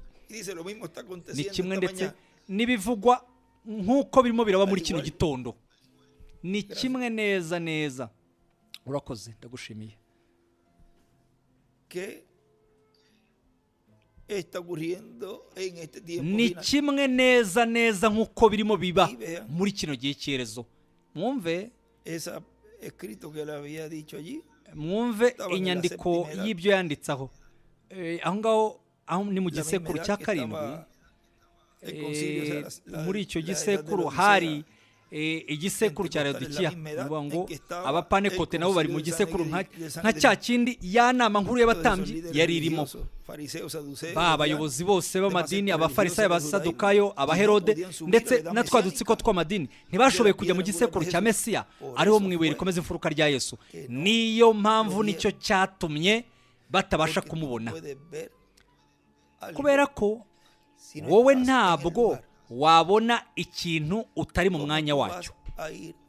None se ni gute wajya mu rugo kandi ngo ube wakwinjira? Reka tuvuge ngo wenda ni inzu ifite ama etaje arindwi, nuko igice cyo hejuru akavuga yuko hejuru ariho haba hitwa ko ari mu munani mu gasongero. Ariko rero mwitegereza uburyo ayo ma etaje yose agiye afite amazina atandukanye. Yego, ni ama etaje agabanyijemo ibice birindwi. Ariko noneho mu gihe ugiye mu gice cya nyuma akavuga ngo nimwumva hitwa hahindurirwa izina mu gice cyo hejuru, naho ahandi hasigaye hose hitwa kimwe. Nimwumva mureba ariko ahambere uko hameze. Niba aho kandagiye bwa mbere ugomba kuba uhari. Kugira ngo uzamuke ugomba gufata asanseri ukazamuka ukajya mu yindi revo ya kabiri cyangwa se muri etaje ya kabiri.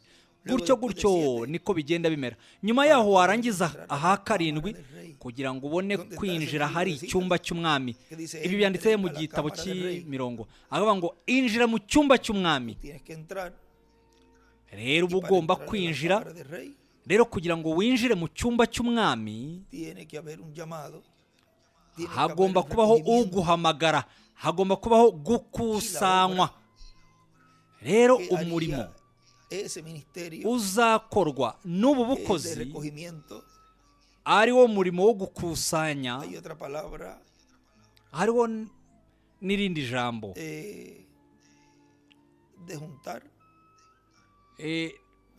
gusarura cyangwa se gukusanyiriza hamwe, guteranyiriza hamwe, kubera ko umurimo ukorwa ni umurimo urebana n'izina runaka. Kandi Isirayeli iteka ryose yagiye ihamagarwa no kuvuzwa kw'impanda runaka. Ni kuri, reka twerekeze aho ngo tuharebe, reka tuwumve kuri 11:40. Wenda aho ngaho turasa nk'abagiye ku ruhande gato, ariko turaza gukomeza muri uwo murongo n'ubundi umwuka wera arimo tuyoboramo. Ku rupapuro rw'128 ku murongo wa 11:40 niho atubwira ati, genda winjire mu cyumba cy'umuhanuzi maze witegereze urebe, uzabona ama esikariye arindwi cyangwa se inzego zirindwi. Injira, ugomba kwinjira, kubera ko ntabwo babonye Yesu hariya. Kubera iki? Kuki baririmbaga rero Zaburi ya 22 kandi barimo bamubamba, barimo basohoza icyo cyanditswe bo ubwabo? Nuko barimo bahinduka abashyira mu bikorwa ibyo byanditswe byari byaranditswe. Nuko batari barigeze bazamuka mu ibuye rikomeza imfuruka rya Yesu, ntibashoboraga kumubona, ahubwo baravuga ngo uyu ni Belizebuli. Ukuboko kwa Belizebuli niko kumuha kwirukana amadayimoni n'ibindi byinshi, umurundo w'ibintu bamugerekagaho bamuvugaho. Ariko injira mu cyumba cy'umuhanuzi witegereze, uzabona inzego zirindwi, ama esikariye arindwi. None se ni hehe umurinzi? Arandika ngo ni integuza. Ese ni he umurinzi akumirira umuntu wari wese uba ushaka kuba yakwihuta ajya imbere yo kugaragara k'umwami hejuru? Arandika ngo imbere a la y'utegurizwa cima de las gradas aho ngaho y dibuja ahí la ariho piedra angular y la flecha a la aba ari cima, de hejuru la cima a la ya za angular. nzego y'aya mayesikariye arandika ngo hejuru ya za nzego mu ibuye rikomeza imfuruka. Estaba aho ngaho en la séptima grada. yari El precursor. aho Ahí yari muestra que ni tenemos ku rwego rwa karindwi que arandika venir ngo otra integuza. vez con ese aho mismo haratwereka espíritu yuko nanone estaba akwiye sobre kugaruka Juan. na wa Ahí mwuka dibuja n'ubundi la wari uri parte kuri abajo de la yohana. grada y la séptima aho niwe grada. yashushanyije igice cyo hasi cy'ibisekuru n'igisekuru cya karindwi ahaca akarongo cyane aherekana bivuga ngo asa nk'uhagabanya. we niwe wabanjirije mesiya nuko yari akomeye kuruta abahanuzi bose. rero niwe wamubanjirije aramuteguriza. natwe tugomba kugenda tugashyika mu wundi mwanya ahantu runaka ubwo hari ikintu runaka kizabanziriza mesiya kizamuteguriza ikintu runaka kizabanziriza mesiya kizagaragaza mesiya kikamubanziriza. none se ni gute abantu bazamubona bakizera keretse bashikamye mu ijambo kugira ngo bamenye uwo ari we? arandika ngo ese ni gute twamenye mesiya umusigwa usizwe n'inkingi y'umuriro? twamumenyera ku nkingi y'umuriro. inkingi y'umuriro yagaragaye he? mu ihema. ni ukuvuga ngo ubwo ni ubukozi bwo mu ihema. nanone kandi yandika aho ngaho ngo mesiya azamenyekanira ni mu ijambo iteka ryose, icyumba cy'umuhanuzi.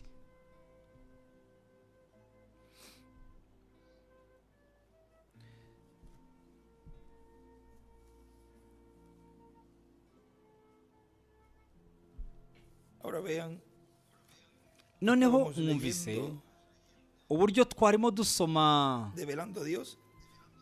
mu butumwa bwitwa guhishura Imana.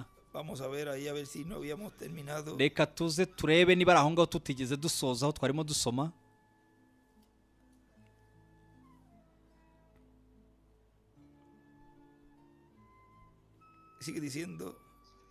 ahangaha akomeje avuga ati twagarurikiye aho ngaho ngo Imana yari imbere yabo ariko kugeza ubwo n'ubundi batayibona nuko bari bahumye. Imana yari yihishe mu kiremwa muntu ashushanya inyenyeri ya Dawidi. aho ngaho hejuru yari yahanditse ngo bazongera bundi bushya bamubambe. handi twasomye hejuru mu minota mike ishize Imana yakuyeho igitwikirizo kugira ngo babone bose, ariko nuko ubu ngubu biteguriye kongera kumubamba. arongera hejuru arandika ngo bazongera bamubambe nanone bundi bushya. ntabwo twari twasomye uyu mugabane. akomeje avuga ati mwibuka yuko we yiyeretse Pawulo nyuma y'ibyo ngibyo, nuko yiyerekana Petero ari mu buroko amwereka ameze nk'inkingi y'umuriro. murabyibuka rero mu minsi y'imperuka nabwo azongera agaruke nanone indi nshuro. ni inkingi y'umuriro yiteguye kongera kugaruka kugira ngo abe ari igaragaza umwana w'umuntu. nimwumva ni ukugira ngo ihamirize igaragaza ijambo umucyo. nihe twasomye havuga ngo mesiya ubwe azamenyekanira mu ijambo iteka ryose. arangije arandika ngo ni gute twamenya mesiya umusigwa ufite inkingi y'umuriro? iteka ryose tumumenyera mu ijambo. ndetse avuga ko umwuka wera witeguriye kugaruka. nihe yawubonye? Aburahamu yawubonye muri kirya gisekuru cyo hejuru. niho yabonye umucyo urimo uvugisha undi muntu. rero nicyo gituma arimo avugisha itorero kugira ngo ribashe kubona mesiya mu kuza kwa kabiri. rero rigomba kuzamuka. ntibizakubeho nk'ibyabaye kuri ba bayobozi b'amadini, abasaridini ndetse n'abariya bayobozi bose abasadukayi n'abafarisayo ndetse na ziriya nzego zose z'iyobokamana z'abayahudi. ibyo byababayeho kubwo kutazamuka mu gisekuru cy'ibikomeza imfuruka. bo batekerezaga ko aho bari aho ngaho ariho bagomba kwakirira uguhishurirwa kugira ngo babashe kubona batahure mesiya uwo ari we. ariko byagombaga kuba bakazamuka hejuru bakajya mu cyumba cy'umwami hejuru. aho ngaho mu gihe bari kuba bari aho ngaho niho umuntu ashobora kubonera. mwumve mu gihe Yohana yavugaga, hari ahantu twasomye havuga ngo Yohana yararebye atarabona n'umwe hariya Vean, de momento él ve urumva de dónde salió yaribajije ati ese ese cordero. uriya mwana w'intama watambwe aturutse he? umukuru aravuga ati intare. yohana we abona umwana w'intama. rero byari bikenewe kuba uri hariya muri cya gihe yohana atari yakabona umuntu n'umwe. urumva aho hari magahe, urumva yari arimo arira cyane, ari byo bishushanya inguni zitandukanye nyinshi. ni ukuvuga ngo reka tuvuge ngo ni nko muri 74 kugeza muri 77 aho. ubwo ari wenda twanavuga mbere yaho gatoya ko hari harimo haba uguhamagara hashakishwa ufata kiriya gitabo. noneho mwumve yohana yari arimo arira cyane.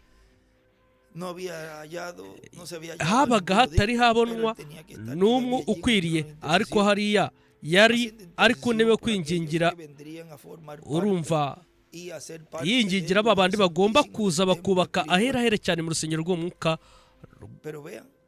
rwa Kristo. ariko nyuma yo kurangiza ibisekuru humvikanye uguhamagara no kubaririza. hasabwa abantu ko bazamuka. nyuma y'ibyahishuwe igice cya 3 haza igice cya 4 ahaba guhamagarwa. yohana arahamagarwa ati zamukuze hano. rero murebe ahasorera mu mwuzuro icyo cyanditswe, kandi aho hejuru niho umuntu ashobora kubonera umurimo urimo ukorwa na Mesiya muri icyo gisekuru ndetse muri iyo dispensation. ariko ni ngombwa yuko umuntu ashyirwa hariya hejuru kugira ngo abashe kubona. udashyizwe hariya hejuru, urumva wakora nka bimwe bakoreye Yesu. baririmba amasezerano y'Imana, bakaririmba ibyo byose mu ndirimbo, ariko mu rundi ruhande bakaba barimo babamba n'ijambo.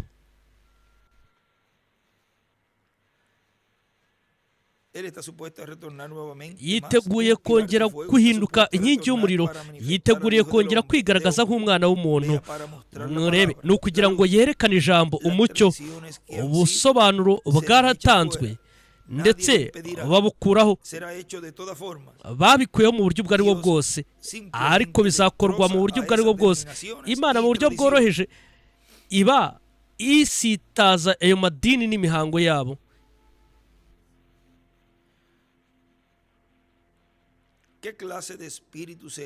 ese uwo mwuka azaba ari bwoko ki uzakora bene ibyo? urumva ni nka wa mwuka umwe wakoze bya bindi hambere. murebe mu minsi ya Eliya ndetse no mu minsi ya Yohana. mutekereze ko muri mwe, ese mwebwe mutekereza ko Aburahamu mufite nka sokuruza wanyu? kubera yuko Imana yahagurutsa abana b'Aburahamu muri aya mabuye. ntuvuge ngo ngiye mbarizwa hariya cyangwa mbarizwa hariya. murabyumva, Imana niyo ikuraho umubiri kugira ngo yerekane iyo ariyo. rero mube maso, muhange amaso uwo mubiri mu gihe uvanwaho uyu mwanya. ahangaha niho twongera kwisanga. noneho rero mu kindi gihe umuntu abashije kurenza amaso iyo rido, urumva kurenza amaso rirya rido byari urupfu kirya gihe, ariko ubu ni urupfu kutaharenga. ari nabyo byabaye ku badogiteri b'amategeko, abasaridini, abasadukayo. barapfuye kubwo kutazamuka mu gisekuru cy'ibiri komeza imfuruka hamwe na Yesu.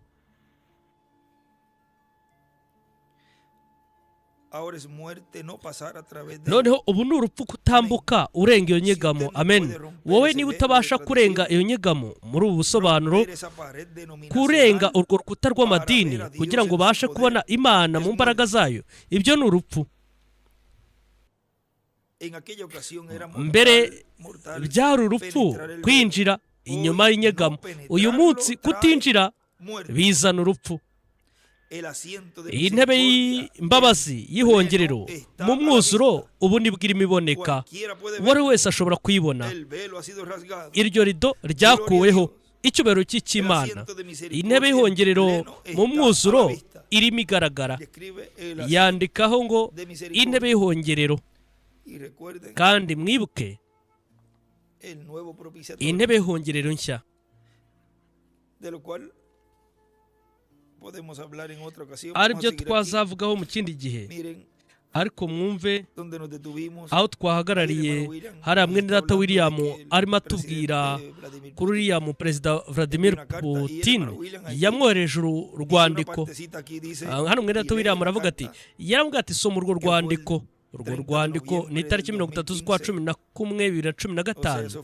Urumva ni iminsi hari iminsi yabanjijeho mbere asoma ubutumwa ndetse anasoma atya. Ni igikorwa cyakozwe na minisiteri OMFA byerekana ko Putin yandikiye Barack Obama mu gitondo cya kare amagaragariza umuyobozi ndetse n'amadokima yasinwe mu kwa 11 n'urukiko rukuru rw'aba orthodoxe mu kwera kwabo, ndetse ni idini ry'abakurambere harya Moscow, ndetse n'Uburusiya bwose butangaza yuko ibihe bya Mesiya byamaze gutangira. Mwene data William yandikaho ngo uku ni ukuvumbura kwiza. Noneho ndagira mwumve nanone ku rundi rwandiko yanditseho ngo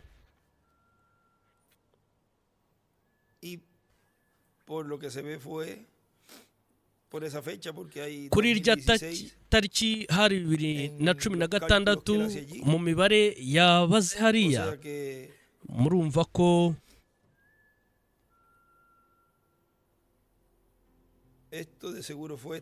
ndatekereza ibyo byari muri uriya mwaka n'ubundi wa 2016. Yanditseho ngo nasomye iriya sengesho yanditse hariya, aravuga ngo ubuhanuzi, yandikaho ngo bw'Abayahudi mu isaha ya 11 y'Abayahudi, ibyo ngibyo bizatangira 2017. Vean que esa fecha fue cuando a él le fue dicho, iriya tariki ni cya gihe yari yabwiwe ko igihe cye había terminado para él, cyari cyarangiye kuri we, porque kubera yuko ya era tiempo para irse, icyo gihe cyari igihe cyo kugenda. estaba rayando. Rero umuseke wari urimo utambika umunsi mushya wa dispensation, kandi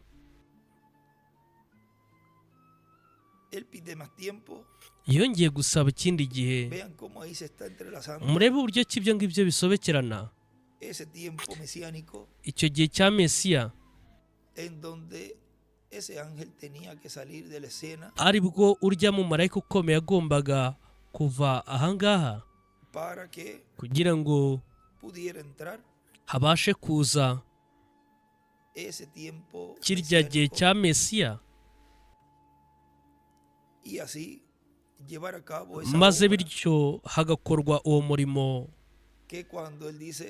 Ahandi avuga ati ntabwo tuzi igihe bizamara. Urumva harya hari mu gihe kigufi.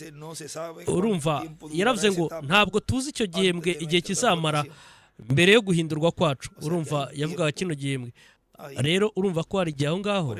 Nicyo gituma hejuru mu gitabo cy'imirongo hari ahantu yanditse aho ngaho ngo, reka ndebe niba nshobora kuhabona hejuru, ndebe ibyo yanditseho. Yanditseho hariya ko nyuma yo gusohoka kwa mbere, ndimo nshaka hano hejuru kuri no ruhande, avuga ko ugusohoka kwa mbere, nyuma yo gusohoka kwa mbere 100, reka tuwarebe 151 hejuru kuri no ruhande. Miren la primera dispensación, murebe sería dispensation ya mbere la quinta dispensación, que es ariyo la dispensation ya gatanu de la ley. y'amategeko. Él dice después de los 40 aravuga ngo años, le nyuma tomó y'imyaka 40 5 byamutwaye indi myaka 5. después de los 40 días, nyuma y'iminsi o sea, los 40 40 días urumva iminsi 40 que estuvo apareciendo ubwo Yesu yamaraga irya minsi agaragarira abigishwa be 10 días. hashize iminsi 10. Y después dice, noneho nyuma después de los aravuga ngo 40 años, nyuma y'imyaka nos 40 tomará. bizadutwara. Hay dos signos de pregunta. hariya ashyiraho Ve, hay un tiempo akabazo. rero urumva ko hari igihe para gihari ser cumplido. cyo kugira ngo hasohozwe. Será un tiempo, mu yandi magambo urumva icyo ni igihe una edad twavuga ni igisekuru cya mesiánica, Mesiya la primera como fue mu gisekuru allá cy'ibikomeza en el imfuruka tiempo de nk'uko byari Jesús. bimeze harya mu gihe cya Yesu. Y kandi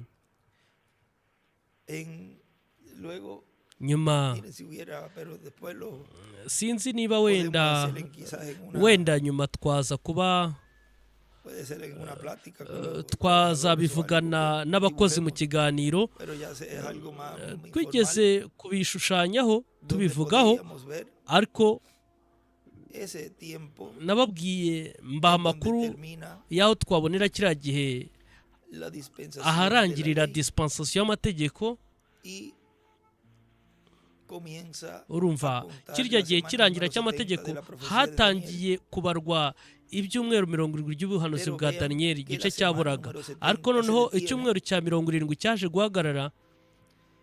y no sigue contando ese tiempo icyo gihe nticyakomeza kubarwa, y vuelve maze noneho nibwo a contar un tiempo hongeye gutangira que kubarwa corresponde a la igihe dispensación kijyanye de la na gracia. dispensation y'ubuntu.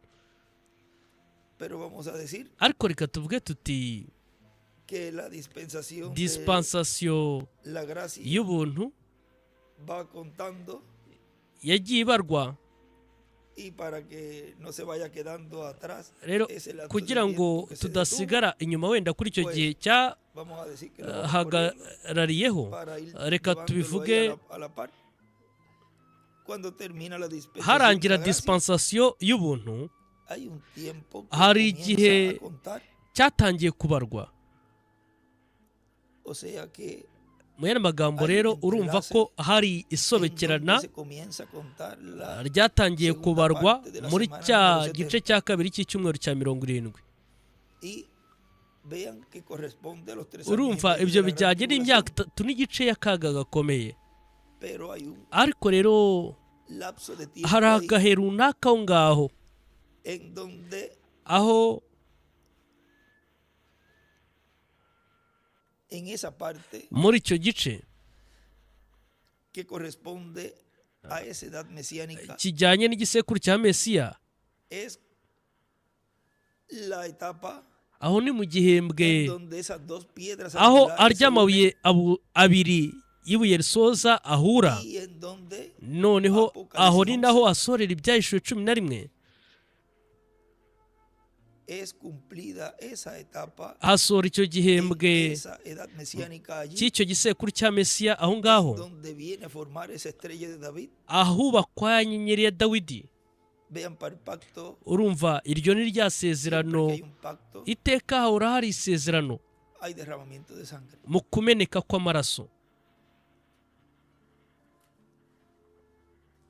O sea que mu yandi magambo en ese tiempo ahí muri icyo gihe kiri aho ngaho ocurre una serie aho de haberamo eventos, una obra ibikorwa byinshi cyane by'imirimo Imana izaba irimo ikora muri kino gihe cya nyuma, ari nabwo se entrelaza ese tiempo muri icyo gihe abisobekerana haba como se entrelazó la dispensación nk'uko de la gracia byagenze con mu la del gusobekerana kwa dispensation y'ubuntu ndetse n'ubwami. rey. Ese tiempo rero mesiánico ako gahe allí ka Mesiya nanone niho de la semana gahita número kazira 70 de la profecía de Daniel. ka cya gihe cy'icyumweru cya 70 cy'ubuhanuzi bwa Daniyeli. Ahora noneho eso habría que ponerlo como ibi ahí lo byasabaga estaba ko pasando para escribir, pero tomaría quizás ahangaha tiempo para ponerlo nari ndimo como nandika, ariko umuntu yazafata un igihe estudio de akabihindura como si fuera inyigisho. con pizarra reka para tuvuge ngo inyigisho hacer quizás dibujos zo ahí, ver, gukoresha ibishushanyo dushushanya kugira ngo pero más o turebe menos así como lo ariko wenda estoy byibuze explicando, sería aho ponerlo ngaho en mu un dibujo, kubisobanura umuntu akaza kubishyira mu bishushanyo porque estamos kubera yuko twebwe ciclo turi muri kino gihembwe en donde aho está ya ubu kera contando hatangiye kubarwa ese tiempo cya gihe de la era mesiánica, cya la edad mesiánica, cy'igisekuru cya mesiya igihe cya mesiya ni ukuvuga ngo kera twamaze dentro de ese kwinjira lapso de muri tiempo, cya gihe hay que mirar ni de ngombwa todos los ibintu ángulos, byose kubirebera mu nguni no de un zose solo ángulo, ntuwibande mu nguni imwe yonyine para poder kugira ngo estar bityo viendo tubashe todo el kubona cuadro ishusho yose isesuye que se lleva a cabo en esa iyo obra. birimo bikorwa muri uno murimo urimo usohozwa Dios, n'Imana el Espíritu Santo, binyuriye mu mwuka wera inkingi y'umuriro de la iglesia. ikorera hagati y'itorero Ahora vean noneho ndagira ngo mwumve neza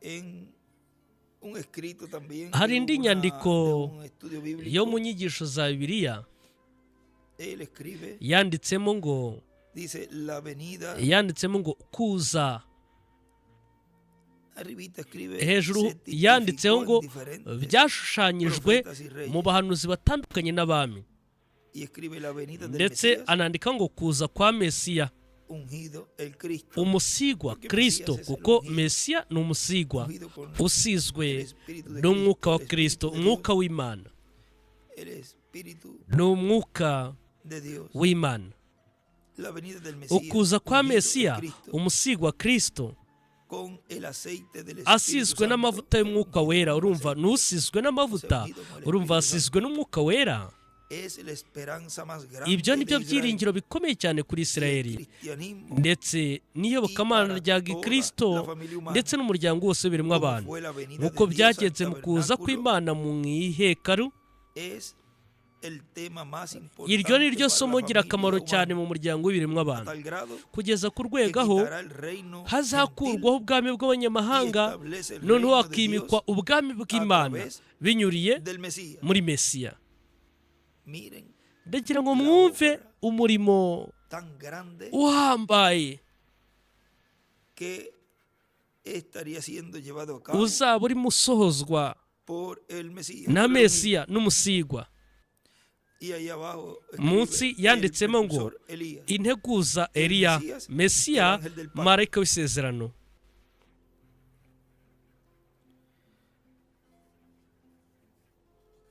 Hay otro hari escrito más izindi nyandiko zindi en donde nos habla zatubwiramo de la venida de ibyerekeranye no Mesías. kuza kwa mesiya mwumve Y la obra que estaría llevando ndetse a cabo. n'umurimo azaba arimo akora Y mire, escribe mwumve yanditseho ngo las virtudes y defectos de la imbaraga democracia. ndetse n'inenge za La demokarasi democracia demokarasi ha reemplazado yasimbuwe los sistemas de gobierno n'imitegekere y'ibihugu yasimbuye imitegekere y'ibihugu ya kera urumva bijyanye na cya gishushanyo mbonera umwami nebukadinezari yabonye demokarasi ijyanye n'ibyuma by'ibumba ndetse n'ibyuma aho ngaho yandikaho ibyahishuwe 17 19 11 21 daniyeli kabiri uhere ku murongo wa mbere ukageza kuri 45 munsi yandikaho ngo ibyiringiro ku biremwa abantu biri mu kuza kwa mesiya w'abayahudi uwifuzwa n'amahanga yose ndetse kandi uwo ni ugomba kwicara ku ntebe ya dawidi uwo ni we byiringiro bya isirayeli ndetse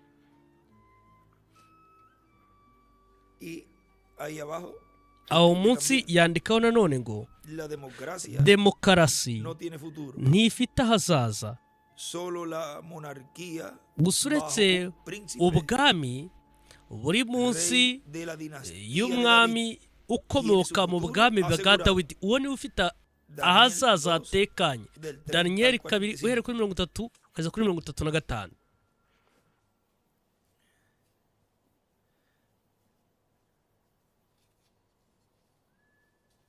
sigue diciendo aquí nuestro hermano William. hano mwene data William akomeje atubwira Dice, aratubwira lo que está prometido ibyasezeranijwe yuko Mesiya azakora es lo que estará ibyo siendo ngibyo nibyo visto bizaba birimo en bibonwa la venida del mu Mesías kuza kwa 2000 Mesiya años atrás, nk'uko byari mu y en la myaka venida del 2000 Mesías en ishize el tiempo final, ndetse no mu kuza kwa Mesiya muri kino gihe cya nyuma arimo asoza ibyo Imana yasezeranyije ko izakorana n'abantu bayo hagati y'abantu bayo ndetse kuri uno mubumbe w'isi. esa será la misión Iyo del Mesías. azaba ari misiyo inshingano za Mesiya.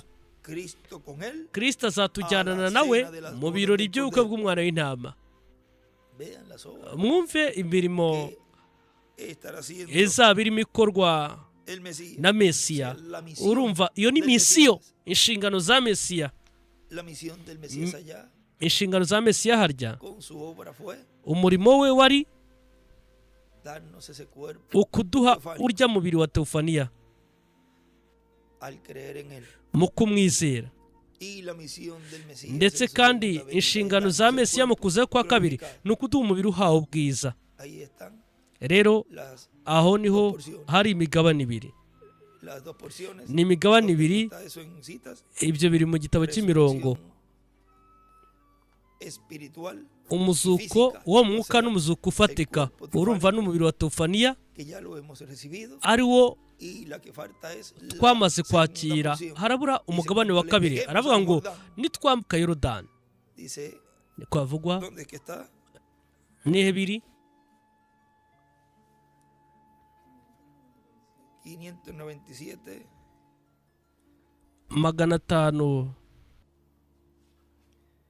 597 ku rupapuro rwa mirongo párrafo irindwi 597. mirongo itatu n'icyenda igika cya 597 kimwe nk'uko Eliya yajyanwe munsi ya Yorodani umunsi umwe Y lo golpeó con Eliseo. maze Elisa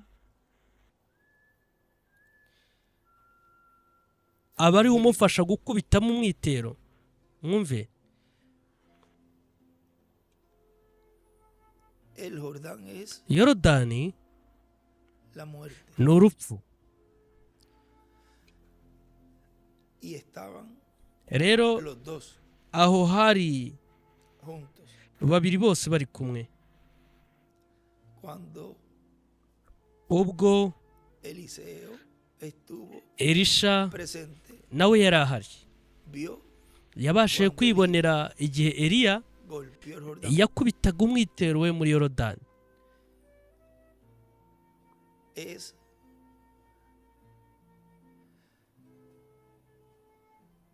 la ocasión en donde aho hari mu gihe ubwo uburya bukozi estaban juntos bwari hamwe bwari kumwe. y fue llevado a cabo algo allí Aho hari ikintu cyari kigiye kuhabera muy pero que muy importante, cy'ingirakamaro kandi cy'ingirakamaro cyane, de lo cual es de las cosas que ari cyo kimwe mu bintu más adelante mu hablaremos gihe kiri imbere tuzavuga de cómo sucedió eso tuvuga uburyo ki byagenze ibyo byose en este tiempo final, muri kino gihe cya nyuma, lo cual se estará cumpliendo kandi ibyo plenamente bizasohora mu mwuzuro wose nuestra mu transformación. guhindurwa kwacu.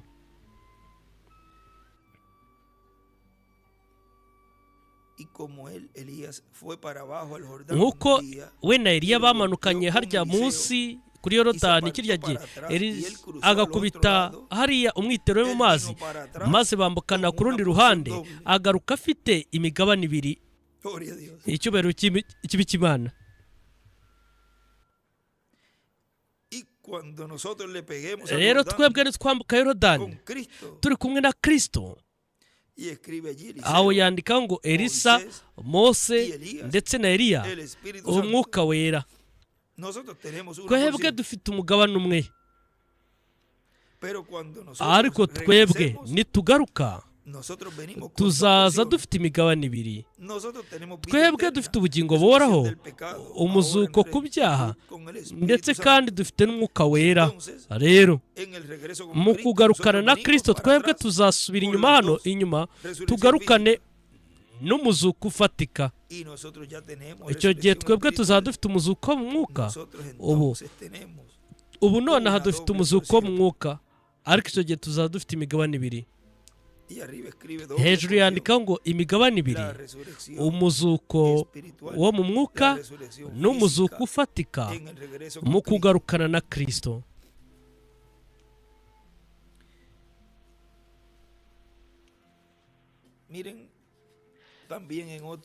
Ndagira ngo mwumve nanone mu yindi nyandiko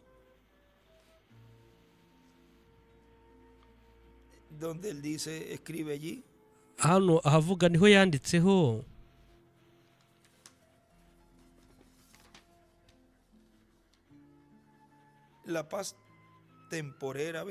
amahoro y'igihe gishira azaza. Iyo tuvuze ngo amahoro n'umutekano hejuru mo hagati, aravuga ati binyuriye mu mikorere y'abantu hazaza ukurimbuka gukomeye, niko Pawulo atubwira mu Batesalonike wa mbere kuri 5 uhereye ku murongo wa 1 ukageza ku wa 10. Munsi yandikaho ngo amahoro adashira ahoraho azaza atangazwa na Eliya, kandi azimikwa na Mesiya.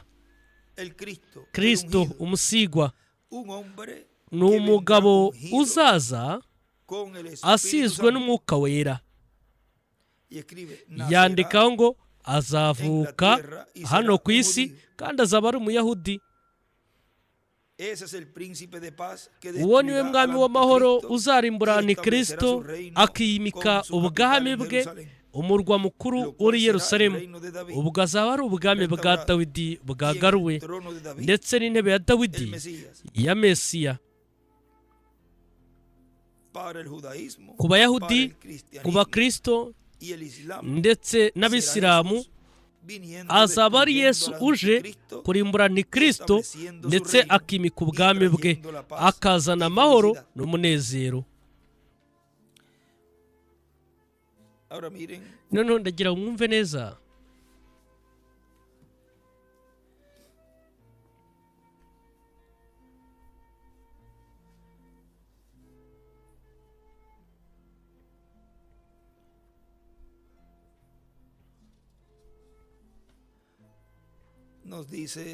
aratubwira hano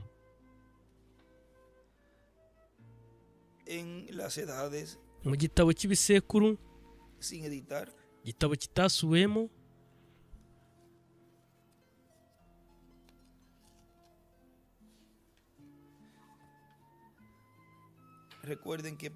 mwibuke ko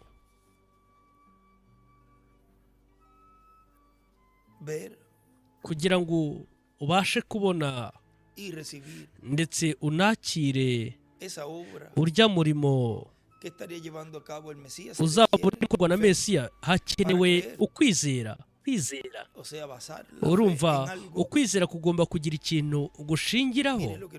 Mwumve ibyo hatubwira mu gitabo cy'ibisekuru, igitabo kitasubiwemo, urupapuro rwa mbere.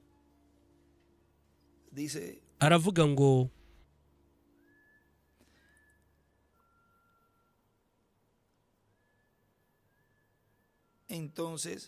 nuko rero nta muntu ushobora guhagarika kwizera. Igika cya 4, nta n'umwe ushobora kugira kwizera ngo amenye ibiri kuba, ngo amenye ahari kujya, atageze ashingira ibitekerezo bye no kwizera kwe.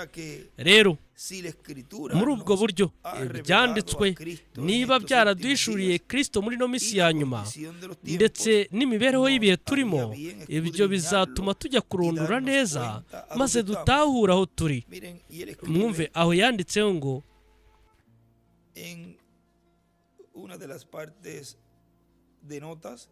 aha ni hamwe mu bice byo kwandikiramo, yanditseho ngo ntushobora kugira kwizera udafite icyo ushingiraho. Ntabwo ushobora kugira ukwizera kudafite icyo gushingiyeho.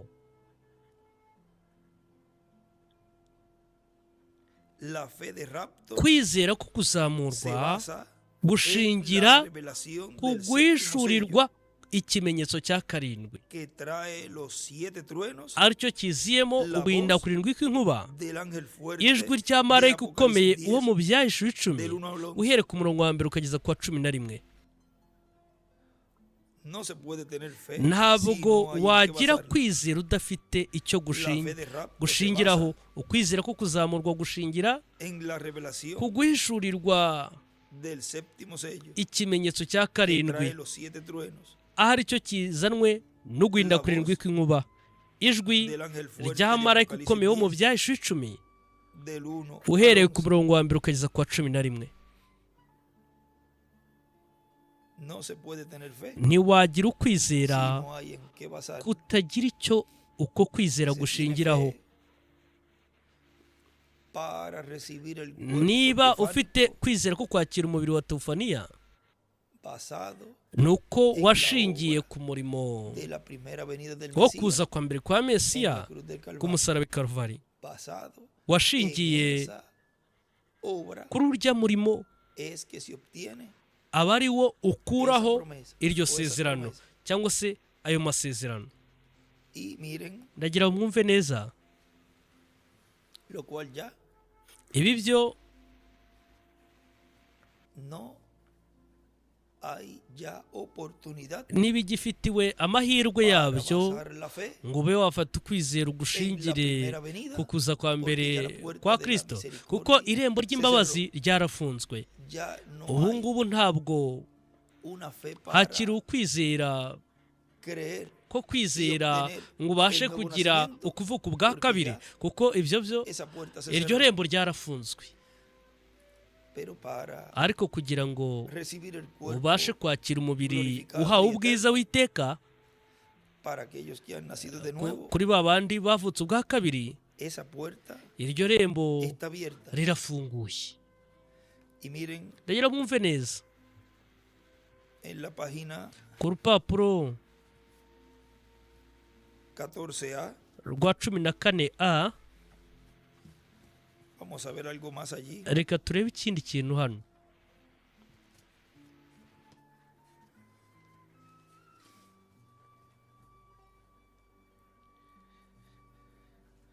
Párrafo Umurongo 137 w'137 nos dice: aratubwira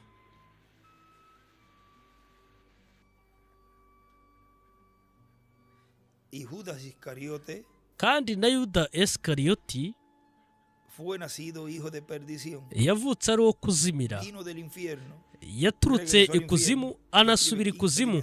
Yandikaho ngo dimansiyo ya gatanu, y al lado escribe Judas. ku ruhande del yandikaho ngo infierno. Yuda yakomotse ikuzimu. Jesucristo era el hijo Yesu Kristo de Dios, yari umwana w'Imana. la palabra, Ijambo escribe imagen, yandikaho ngo la palabra de Dios ishusho, manifiesta. ni ijambo ry'Imana ryigaragaje. Yuda Y su Isikariyoti discrepancia era la semilla del diablo. ndetse n'ubushukanyi bwe Vino al yari mundo para engañar, umwana wa tal Sekibi, como lo yaje hizo mu al isi principio.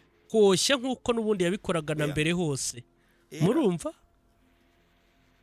del maligno. yari ukomoka ku mubi. Ahí está la Hariya rero hari simiente de la serpiente, urubyaro el rastro de la rw'inzoka, serpiente.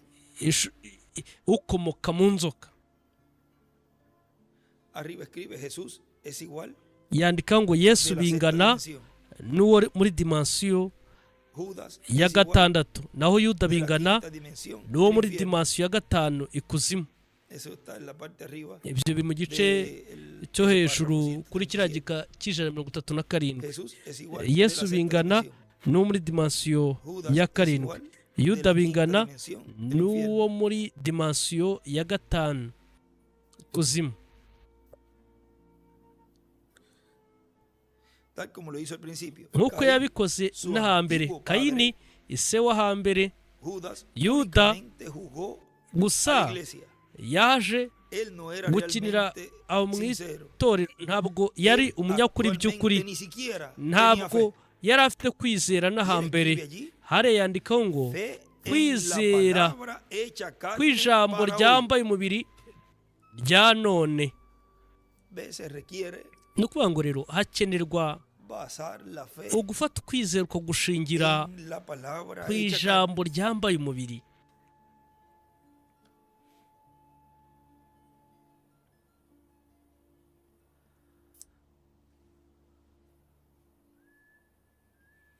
Por eso es que nicyo gituma rero él en un estudio bíblico él ahantu escribió hamwe mu nyigisho za Bibiliya yanditseho ngo el que recibe a Elías, uwakira Eliya Moisés na y el Mose Mesías na Mesiya recompensa yakira ingororano de la restauración yo del reino kugarurirwa recibirá, ubwami azakira. adopción urumva recibirá. azabona adoption Porque la fe la kuko estará ukwizera kwe kuzaba gushingiye ku ijambo ryambaye umubiri. sigue diciendo nuestra hano Biblia, mwene data William akomeje atubwira esperamos que esta serie de dutegereje conferencias yuko que faltan uruhererekane rw'inama este año zibura muri uno y mwaka las que vendrán el ndetse próximo año, n'uruhererekane o sea, ruzakurikiraho que muri diciendo uyu mwaka las ukurikiraho. que le quedan ahí urumva yari ese arimo año atubwira 2015 que le faltan un poquito, inyigisho zaburaga y la de 2016, amasomo yaburaga y la 2015 ndetse na que iba a 2016 umwaka yari agiye gukomerezaho, y las que vendrán el próximo año ndetse nos preparen bien n'izindi nama zizaza para mu recibir wundi al mwaka Señor en ukurikiraho su venida, zidutegure neza recibir kubwo la fe kwakira para ser ukuza kwa transformados, kabiri, twakira la ukwizera fe que nos dará kuzaduhindura los truenos ukwizera cuando sea tuzahabwa revelado no el guhinda kurindwi contenido de kw'inkuba los truenos. ubwo hazahishururwa Lo que los ibiri mu truenos guhinda hablaron. kurindwi kw'inkuba. ibyo guhinda kurindwi kw'inkuba kwavuze ¿Sabe lo que los truenos mwaba hablaron? muzi guhinda kurindwi kw'inkuba icyo kwavuze Es la revelación ni del misterio uguhishurirwa del séptimo k'ubwiru sello. bw'ikimenyetso cya Es el karindwi. secreto de la iryo venida ni del ibanga Señor ryo en el kuza día k'umwami ku postrero munsi como león de la w'imperuka tribu de Judá. nk'intare y'umuryango wa Clama Yuda, como león en avuga Apocalipsis, nk'intare y'umuryango wa capítulo Yuda yo mu 10. byahishuwe El Señor en 10. su venida. umwami mu El ángel kuza kwe fuerte que marayika desciende ukomeye del umanutse cielo uturutse con el mu ijuru libro abierto en su afite mano, agatabo kabumbutse de mu lo ntoki cual ze. kandi las conferencias, muri izo estudios nama bíblicos subsiguientes, n'inyigisho za Bibiliya zizakurikiraho tuzibanda kuri iryo somo, kugarukirizaho Imana izatwemerera gusobanukirwa, gufungurirwa nitugera mu gusora mu mwuzuro wo kwirekwa ry'ihema. aho niho tuzamenyera yuko bigiye guhishurirwa ku mugaragaro iby'ubwo bwiru. kubw'iyo mpamvu rero tuzi ko hagiye kuza ugukandwa, ugutotezwa, ariko mu w'intwari kubw'icyo azaba ari ikimenyetso cyerekana ko turi bugufi bwo guhindurwa kwacu. ni ukuvuga ngo azaba ari igihe cy'ikandwa, ndetse kandi aho niho umuzuko uzabera, aho niho tuzahindurwa tujyanane na Kristo mu birori by'ubwo bw'umwana w'intama. mwibuke ku munsi wa Panikoti bujujwe umwuka wera, kandi hari ku munsi w'ikandwa nabwo no gutotezwa gukomeye cyane. abigishwa bari bafite ubwoba nanone, n'irembo banarifunze, ariko bari bategereje kuza k'umwuka wera, ukuza k'umwami, umwuka wera kugira ngo akomeze umurimo hagati y'itorero.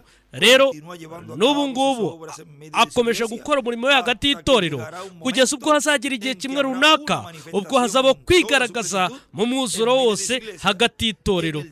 mu gihe cyo gusohora kw'iyerekwa ry'ihema, aho niho hazasorera ibyo Revera William Branham yise gukurura kwa gatatu.